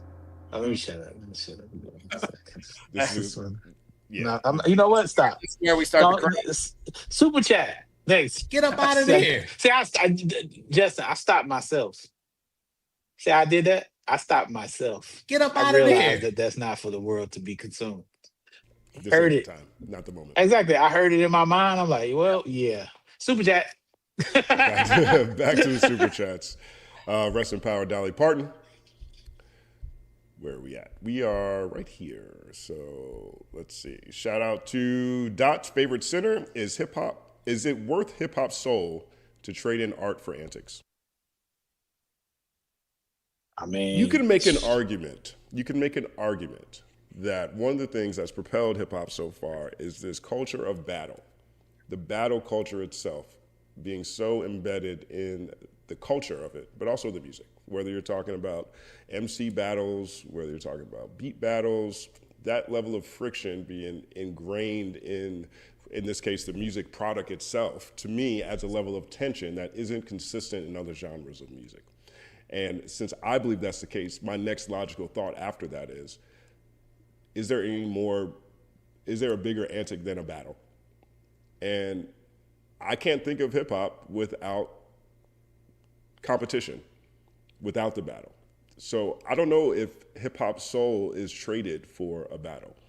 I don't know if it's the right way. I don't know if I would think about it that way, because I think of battles as antics. Now, perhaps you're thinking of something different, and obviously all these extensions of what antics can be, but I do think the battle itself is a competitive antic that is unique to other genres, and I think that's part of the reason why hip hop has gone so far. I agree, because with sports, all you see is people arguing about the sports, and then you see them competing on the shit. So it's kind of like what hip hop has become.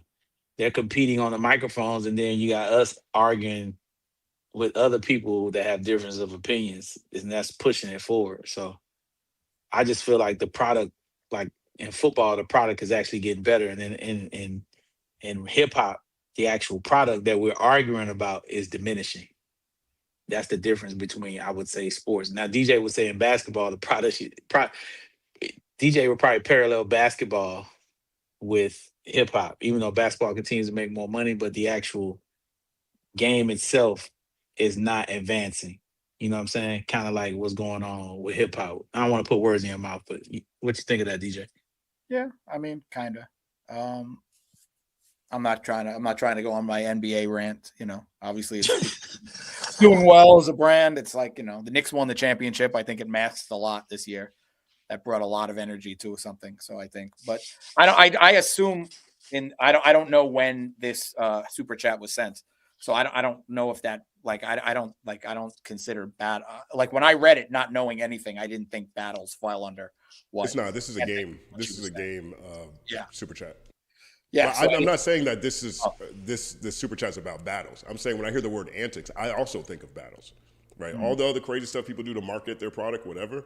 But the battle itself being a part of hip hop is a unique thing that is, to me, it's a showing of skill. It is a showing of competition and being dope. But that also is an antic. To me, it is. Now, I could be on an island by myself, but take this game thing, right? Like this is at the origin of it. A rap beef thing. You know what I'm saying? Like all these other things are, is he dissing? Is he not dissing? Is he ready to battle? Is he not ready? Whatever it is, like to me, that's all in that same universe. If I'm wrong, I'm wrong, but that's how I look at antic. I also include the battle as an antic. But for it to be a battle, doesn't a second person have to participate or no? Sometimes, but I think they're all in the same sphere. You know, I see a lot of people out here battling with nobody responding. Yeah, that I feel is more than Antic. That's more like, to me, like if there's actual something going. I mean, I hear what you're saying. Like, I think some of them, but even the culture of it, like the culture of that being there, to me is attention seeking. At least part of it is you're going outside to show that you're better than somebody else. Yeah. Yeah, I mean, music. Concept. That's an Antic. Yeah.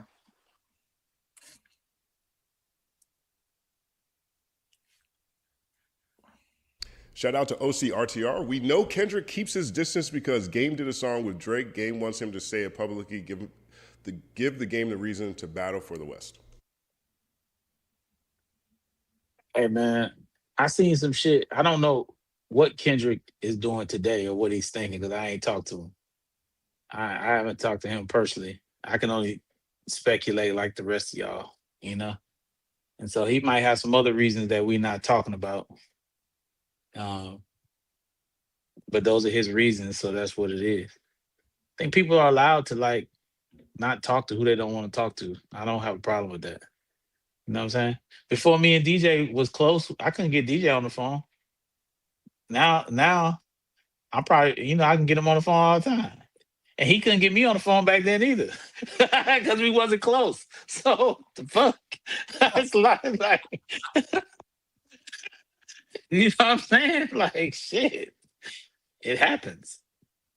Shout out to Drew Dove Design. Check out Jam Season. Hip hop music doesn't have a mainstream platform. The mainstream channels are about the lust, mess, true crime of it all. Check out Jam Season for the real. Hey, look, shout out to Jam Season. Hopefully you could be that. But the reason why these platforms start in a certain way and end up being another way is because of the accumulation of bills.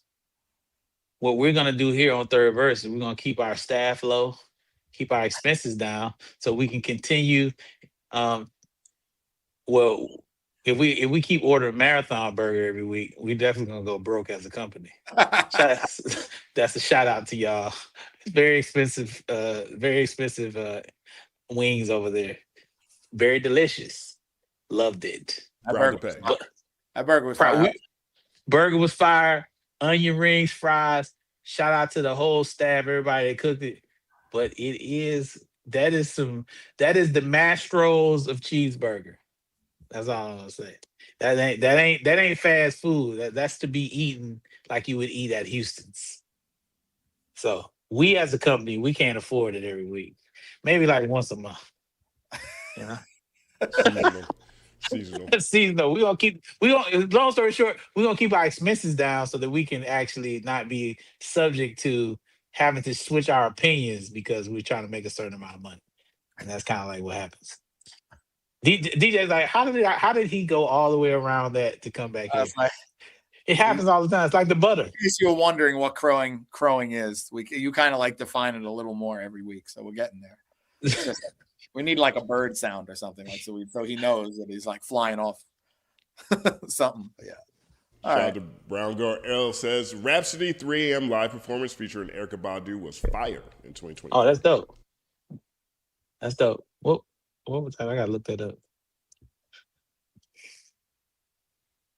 Shout out to K-Way for real. Rhapsody album is like the Q-tip hitting the spot on your ear hole, eargasm from start to finish. Shout out to peak completion. Thank you, Miss Evans. That's a great analogy. It is eargasm territory. Man, yo, listen. That Q-tip in the ear, underrated feeling that's not really discussed a lot. It's up there. That's definitely a top 5 feeling. I'm telling you, you in there? You just get this top 5 feeling. You know what I'm saying? You never done that, DJ? I have. It's not very good. It's kind of like it's actually bad for you, but yeah. It's bad. You stick it too far in and start. You're not supposed. You're not supposed to do it at all, but it feels amazing. If you catch it right on the outside, you know that. You're not supposed to stick a Q-tip in your ear. Nope. No. Ooh, really? Yep. That's like somebody telling me I'm not supposed to use toilet paper for my ass. I didn't know that. No, I done it, and my wife yells at me, "You're not supposed to do that." Like if it's like, but when did this happen? It could damage your eardrum if you do it incorrectly. Yeah, go to crowitup.com. For real? No, it is for real. For real, yes. Dog, this like when I found out that what FAN stood on the song. Was a fan? He's a good fan. Was it freaky ass? Yeah, that's same day. Freaky ass nigga. Q-Tips is bad. That's Big Sean's song. I'm learning so much doing this podcast. The Big Sean thing is too crazy. We can't talk about that anymore. It's so impossible that you didn't know that. So let's just go. I had no clue. I had no idea. Shout out to DJ Nasla. He says, I nominate God Got an Afro for Rap Album of the Year. Not mad at that. OCRTR says, Game album cover is dope. Totally West Coast again. Dope album covers. Great album cover, though. Jay Leos 89 says, does Stat have any info about there being multiple versions of No Breaks? Was Game dissing in any of those versions and decided to back off? I definitely think there's multiple versions of the song. That's why Justin's making that funny face. But Game said that, though. So he's already confirmed it for you that there are different versions of the record. And yes, there was a lot of things that I can confirm in the album that he actually went back into the whole project and listened to it down and took out things that he thought were disrespectful to any other artists throughout there. Now, I didn't sit with him this time, but I have sat with him. He's played me songs, and I have cringed because he's talking about people that I love, and I'm just like, come on, bro. You know, so I know how that experience is. Shout out to Trav. Shout out to Brian Sumner, his engineer, who I know probably sat in there and worked with him. Mike and Keys, you know, all the guys that was around working on the project with him. Shout out to K-Way for real says, I was referring to your rant about lazy artists not posting, Stat, not Game. Ah, that's what it was. Oh, yes. You're right. My bad, K-Way. Don't get mad at me. I don't want no smoke, man. But yeah, but that DJ, I talked about that, how artists want to post one time on their socials and think that they're supposed to blow up after posting one time instead of, consistently putting shit up there. So to get in that algorithm, that's how you get in the algorithm. I feel like I know what your answer is going to be to this one, Stat. It says, Cox Freddy, Stat, how you defend Spin That and promote Rhapsody? Because I went to the strip club on Saturday and also went to church on Sunday. Next question. It's all about a balance. There has to be a balance. Shout out to OCRTR again. Thank you so much for the support, brother. The Game has a Fat Joe loyalty problem. He's definitely loyal to Fat Joe, and that definitely was that was a problem at the time when 50 had beef with him. So that definitely didn't go over well. That didn't go too well. But that's why people think this is crazy. Like, look at the history. He basically, somebody very big said that he broke up the Beatles because he was loyal to Fat Joe and Jadakiss. He went against 50. He cut his nose in spite of his face in that situation. So why would we think he has changed as he's gotten older? This is who he's always been. It's not like he's doing something different. These were his friends, and he's like not going against his friends. Drake is his friend. He's not gonna go. He don't give a damn what that is. That's him. He's always been that way. So that's just who he is. This is who he is. He showed you who he was. We can't get mad about him being who he is. Shout out to CW says, Game is sitting at the family card table and expecting everyone to play his house rules. He can't be mad if people say nah and start a different game. Well, the thing about that is can't. He can be whatever he wants, just like you can feel how you feel. That's the thing. I can feel how I feel. DJ can feel how he can feel. There's no can't with someone's feelings. Yeah, if you want to put the word logically after can't, maybe, but he can do whatever he wants. Like, yeah, logic plays no part in this game we're in. So exactly, that's really deep right there. Logic that plays is so no deep. part of this game we're in. It's the truth. Can we get a gong from the congregation? Ooh, that boy DJ, he's up. He's up, guys. He's here. DJ Moore Millie has arrived to the podcast. That's hard. Shout out to Spiritually Imperfect, says, Justin, if Stat did the things that Game did to Nip and Dot, would you say he's just potting? Loyalty is a character trait, not a personality flaw. If Stat brought my enemy to a conversation, I guess that's the thing. Do you understand this? Can you guys explain this? I'm not sure what. I'm not a musician, so I don't. Well, Justin would love for me to bring someone that he's opposed to in this conversation. He loves debate. It's kind of like the whole. It's a little different. That doesn't work here because Justin would love that. He wants the opposition. I love that. You know, I personally enjoy it. You know, but I think that if I'm to understand this, I think that there's a level of nefariousness that he is connecting to what happened with Dot and what happened with Nip. So I guess what they're saying is, if I said no, I don't want to have someone on, and you had him on anyway, would I feel the same? I don't think that would ever happen though. I'm gonna say this. And this he didn't tell me this. This is me talking, so don't take it how he's. I'm just gonna say it. I feel like Game. It's like, hey, I did this. I'm not in that. Y'all can have y'all shit. I want to get my records done. I got a song. I need you on that motherfucker. I help put you on. Same way in 2005, it wasn't as much as him siding. It was the more. Yeah, I ain't got nothing to do with it. Like, I don't care. I don't care that y'all battle it out. Hey, Drake, I need you on this song. Okay, here's the verse. Hey, Kendrick, why can't I get him on the phone? Hey, yo, Black Sam, I got Mike and Keys got some joints over here. I want to use this joint with Nipsey on it. I can't get Black Sam on the phone to clear it. That's what this is. Simple, y'all. Like this, like I said, no one told me this, but look at what's happening. What is he? He's not complaining about nothing else. It's music related. So, you know, no one told me that. That's just me. That's me being a podcaster and just looking at what's happening. I'm just potting. Shout out to K-Way again. So Stat wrote back to back. I didn't. I didn't.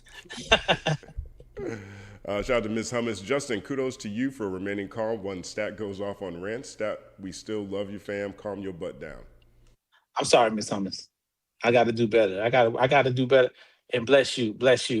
Go check out Ms. Hummus' channel, y'all. Check out K-Way channel. What is this rant? What did I miss, by the way? Well, what was the? Which one? There was the game rant, but there was really one. The real one was the. I think the one she's referring to, if I'm not mistaken, was the game, not the game one, the Grammy one, with the Kendrick versus. Oh, I thought it wasn't today.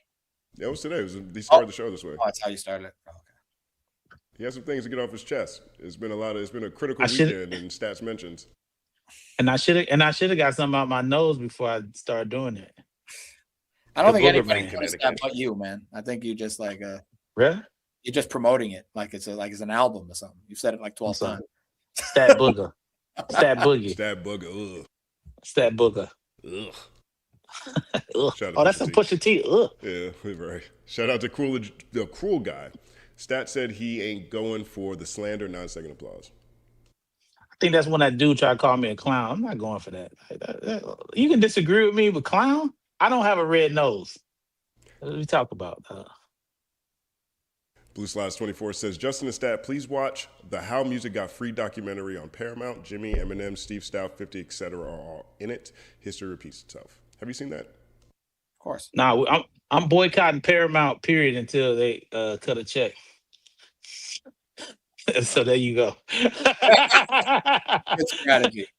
Paramount. Shout out to C-Dub. Those of us know. Those of us that know how AI works already know its weaknesses. Data centers don't do well without cooling, and well-placed ultrasonics can disrupt HDDs. Hey, it sounds like he knows what the hell's going on.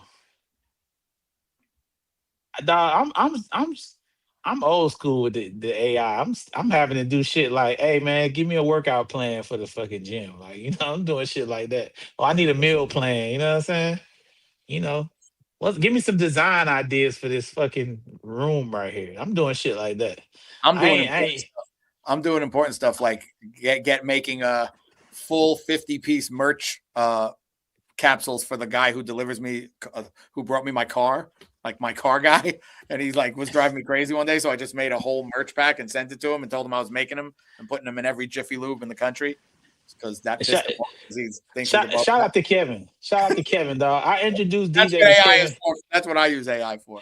I introduced DJ to Kevin years ago, and now DJ is. I'm going to get deep here, but show you how ridiculous this man is. DJ is basically sending him merch ideas of trying to convince Kevin to move to Cleveland. Where is it? Cleveland? Cincinnati, not Cleveland. Cincinnati. He's trying to get him to move to Cincinnati. So he's got these shirts and mugs. Sending him, Kevin I does send him like 10 Zillow listings a day. Zillow listings of open I'm just places trying for to him to move to Cincinnati. He's ridiculous. That's what he uses AI for. So that lets you know what DJ is doing. Well, I think we got to worry about DJ and stealing people's songs with AI. He's yeah, I'm on much more. I'm making edamame jackets for my dad because that's all he orders. Exactly. More important shit. Go ahead. I'll put this up on the screen real quick. I think this is an interesting case study here, right? And I might be off. I haven't seen the full clip. I haven't watched the clip, but I imagine this is an example of what we're talking about within this particular post, right? So big shout out to Hip Hop Clip 36. I rock with their content. I appreciate the support. I've got nothing against them, right? But they posted this, right? It says, stat quote on the Third Verse pod with Justin Hunt says, without Antics, people don't care. He gives example of Rhapsody's new album, God Got an Afro, out now. Rhapsody's album is dope, but who's talking about it, Justin? Who gives a fuck? Not everyone needs or wants the attention of Antics. Some speak through their music, but go off stat, I guess, right? So, and here's the clip. Oh, well, the Antics. Well, what do we have to, this is what, if without the Antics, without this, people don't care. It's just true. We all can agree. We can sit up here and all say that Rhapsody had a fantastic album. It's great. We can all sit up here and say, man, Ransom's album's dope. Who's talking about it, Justin? Gives a fuck. Well, we are. Cares about an album but us, my nigga. We're talking about, we're important people. We matter in this Man, world. dog, I ain't seen shit about my dog album, my nigga. I ain't seen shit about. I know how hard she worked on that motherfucker. Right, so that's the clip, right? And the copy here says not everyone needs or wants Antics. Some speak through their music, but go off, I guess, stat, right?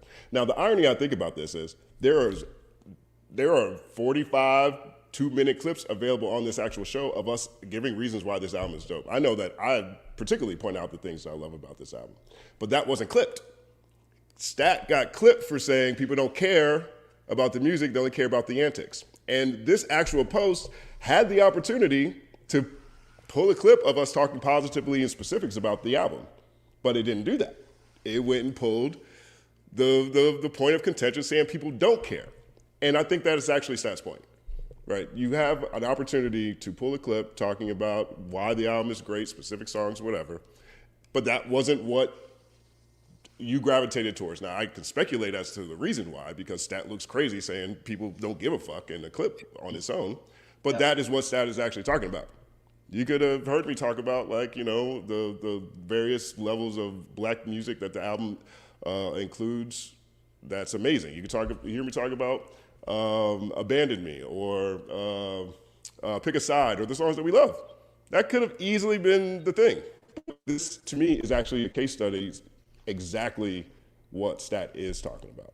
You know what I'm saying? So it's like, yeah, we can have our opinions and positions, particularly if we pull in clips, however we want to, but we have to be the thing that we want to see, or else it ain't going to happen. And I think this is like a real-time example of that.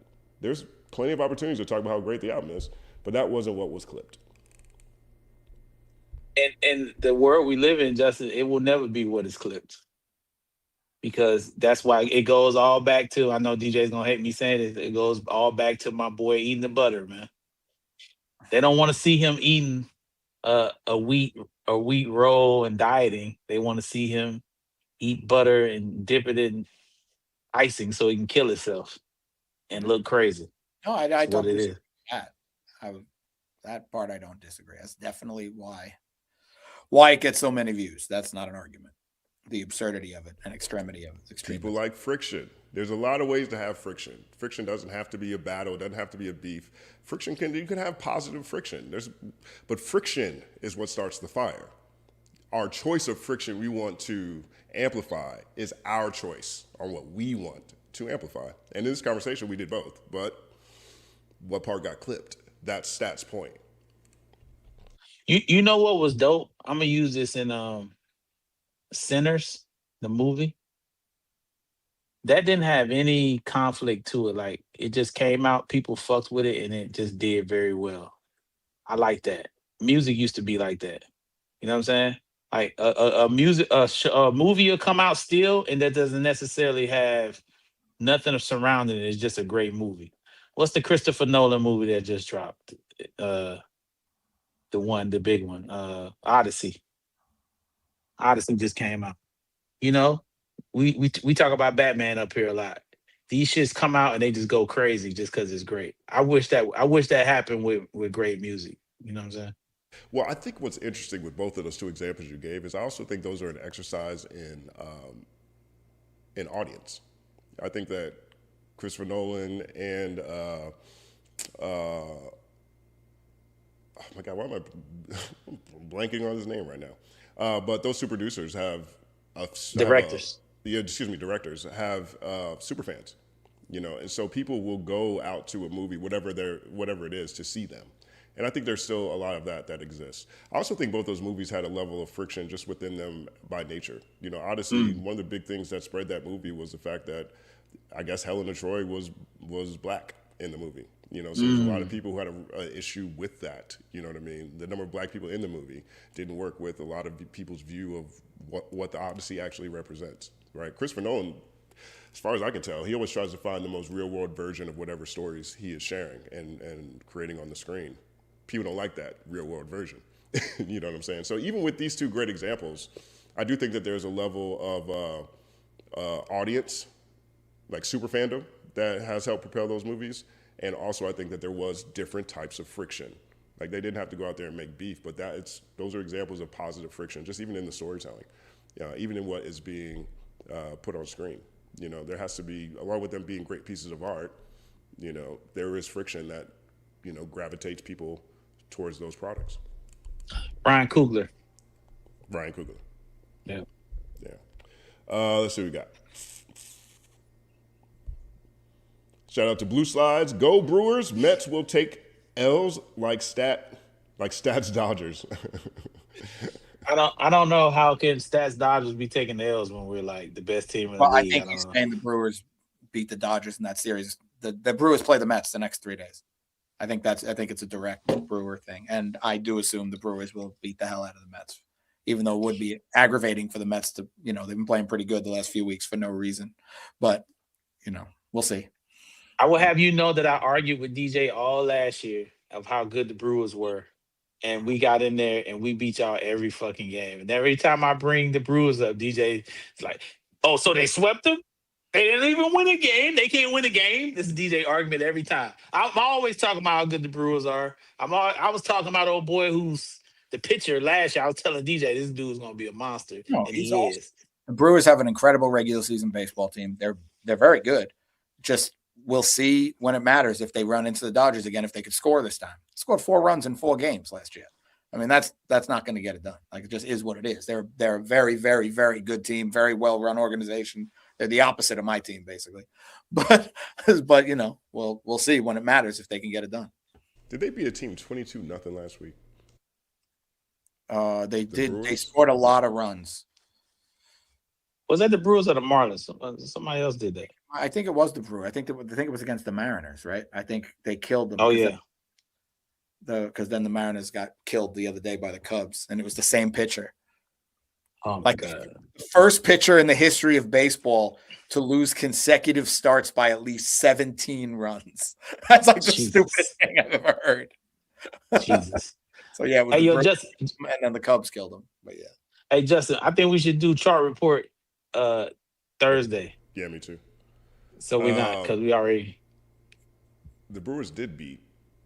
They beat the Mariners 22-0. 22-0. And then that same pitcher that pitched in that game, who's actually not terrible for the Mariners, pitched against the Cubs a few days ago, and the Cubs won 19-2. So it was back-to-back games.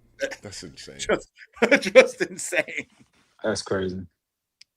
Shout out to It's the UDY, a stat when game cutting you that check. Hey, listen, you know, I think it's more Top Dog than me, honestly.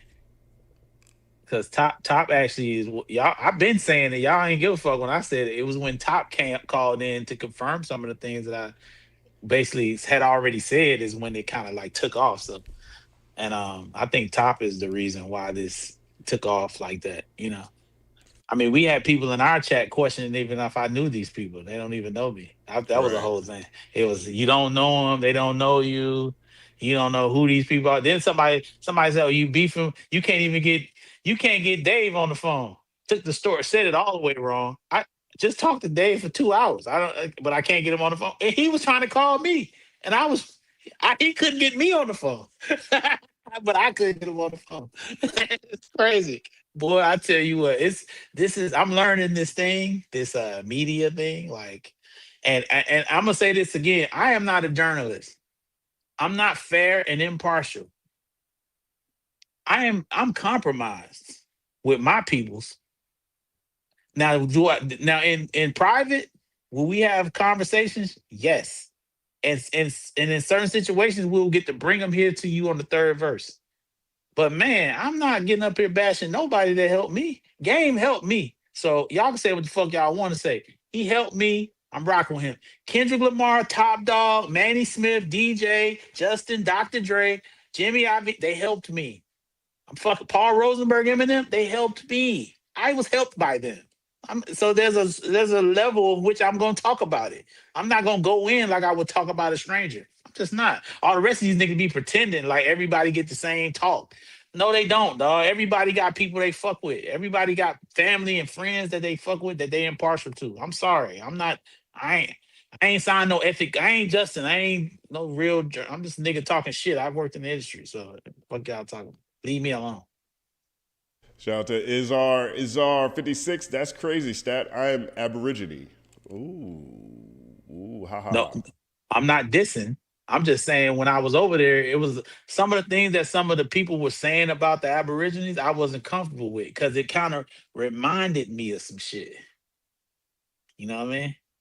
It was reminiscent, but I didn't have the feeling though. So I guess, you know what I'm saying? Look at me.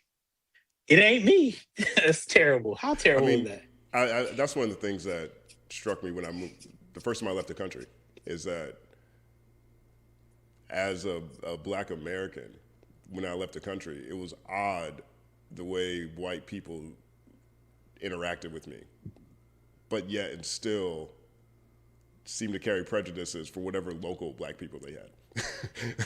Like they were, like we were, like they, especially when I went to Europe, no matter what country, you know, once people realized I was American, all of a sudden they were talking to me as if I was different than whatever Surinamese people might be a part of the population or Black people from wherever in Africa. You know what I'm saying? And it's, you know, I think in a grand scale, probably we're all treated the same, but people always hate their local minorities more than they do international minorities, perhaps. I don't know. Yeah. Malcolm Yancey says, Justin and Instigator, stat not fucking with that poll. Speaking of which, absolutely not. Let's see where the poll is now. Speaking of, DJ comes right back when the poll comes up. I was like, oh, something important. I would talk about something 84%. We're gonna let it rock to the end of the show, and then we can get Stat to kick his freestyle at the definitely close not out this week. Yeah, come on, man. It's a great idea. It's a good idea. I mean, because if we could play the music, then it'd be fine. I guess we can play the song. Don't play it. Cut it out. See, that's why I needed to do that deal with Lucian to get those masters. Then I could have cleared everything for the Stat Quo masters for all your music, so we could use it on the show. My bad. Shout out to Marv Guz. Look at Stat's face. He's not even entertained. He's not even listening. I'm reading the thing. That's trying to read what's going on. I see him. Shout out to Doc. Marv Guz says, Doc 3 is a solid project, but shouldn't carry the Doc name. Also, recognized game track is really good, but feels incomplete. Need the third verse. Hey, I told him it shouldn't be called Doc 3. The last conversation we had, he shouldn't. I told him that. I tell him a bunch of shit. He said, "Well, nigga, it is called Doc 3, so that's it." So, like, I agree with you. I don't think it should be called Doc 3. Especially because the biggest thing about the Doc thing is the history of it and the legacy of it. And that would be leaning into it. So to do that and then drop it on people so nobody even knew it was coming kind of takes away the lead up to people talking about the documentary 3. Will it be as good as the documentary? Like, yeah, there's so many things you could talk about, like, kind of, but whatever. Shout out to Damon. Says, Stat, you said that Game learned work ethic from Dr. Dre. Do you think Game also learned about pushing an album using Antics from 50? I mean, shit, we all did. I mean, 50 is a master, even with his television shows. Does he not does it? Is he not one of the greatest trollers of all times? So, I mean, I would put Game on that list of trolling as well. Like, he's up there with him. It's somebody you don't want to fucking be going back and forth with. I mean, he did a song called 300 Bars. And it wasn't called 300 Bars because that's just what he named it. It was called 300 Bars because he rapped for 15 minutes. 15 minutes. 15 minutes. Amazing. Straight. Or maybe longer than that. So, yeah, this dude, Antics, that's why he here.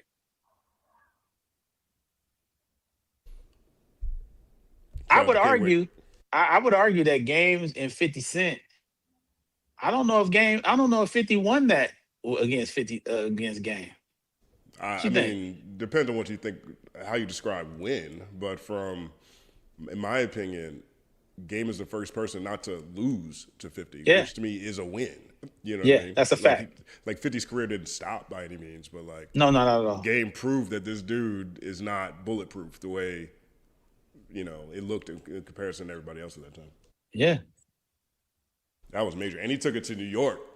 He went on tour with it. He was outside of Hot 97. Like that's he one of the few rappers that battled 50 and Jay-Z in a short period of time. And it didn't ruin their career. I told him to his face, like, dog, your career is over with. You just said, what about Jay-Z? It's done. I told him.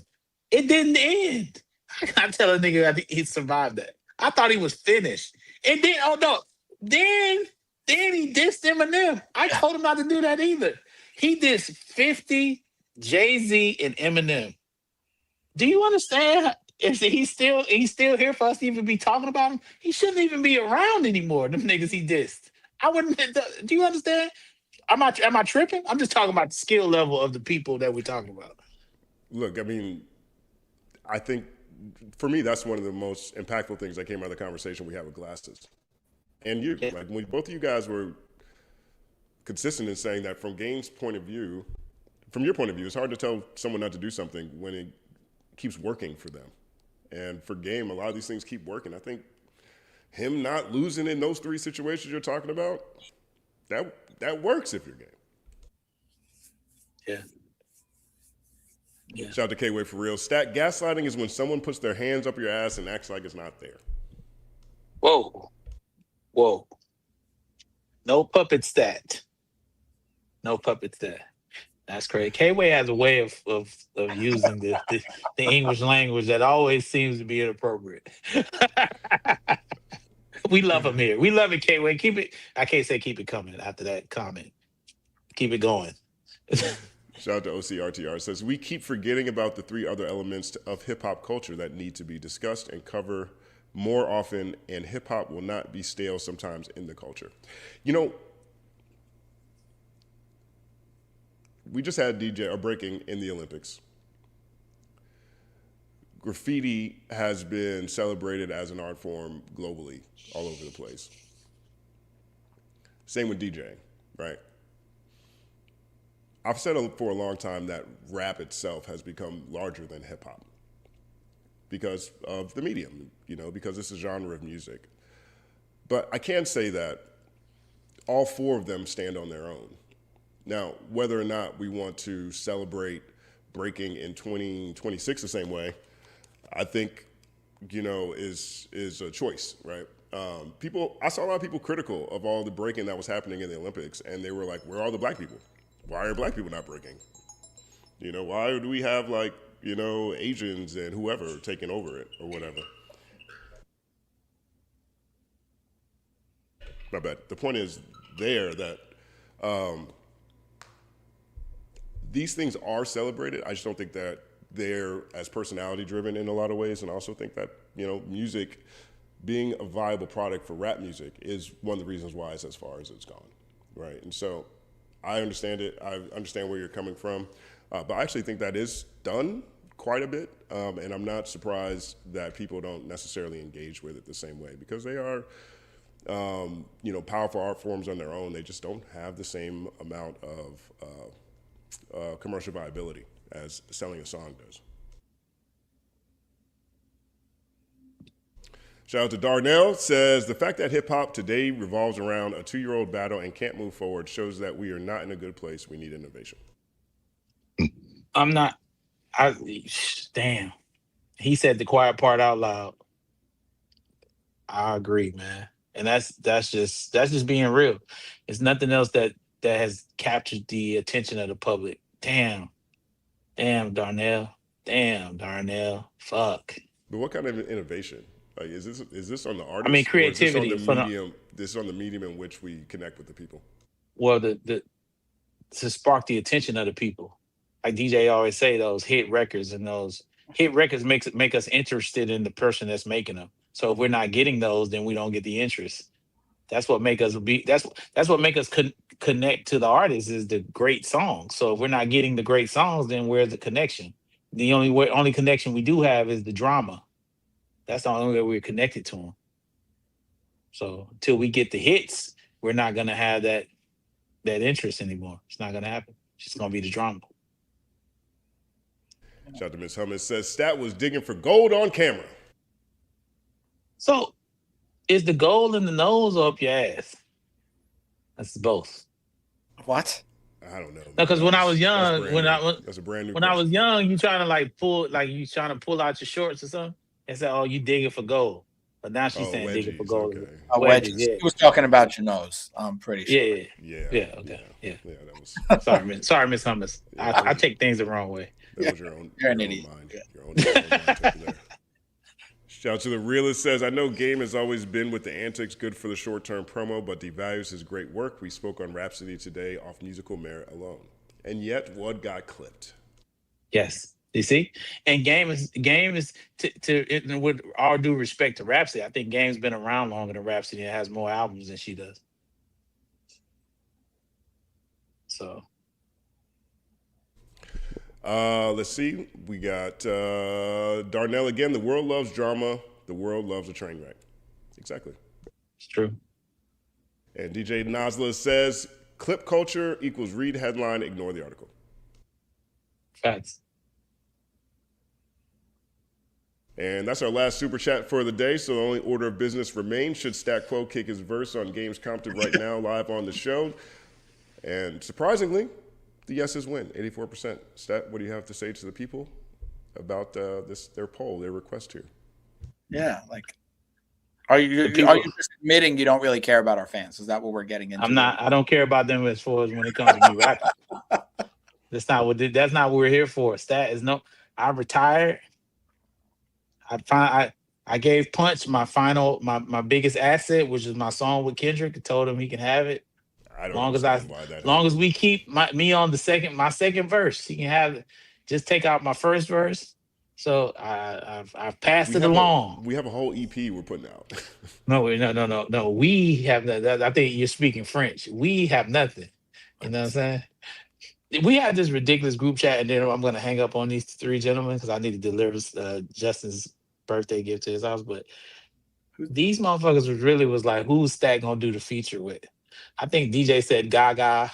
They just what's the Mark might have said Gaga. Gaga crazy. What's the girl got the #1 album right now? Ella Langley. They had all kind of names. She's definitely been asking. She's definitely been asking. Ella Langley crazy. She's been asking.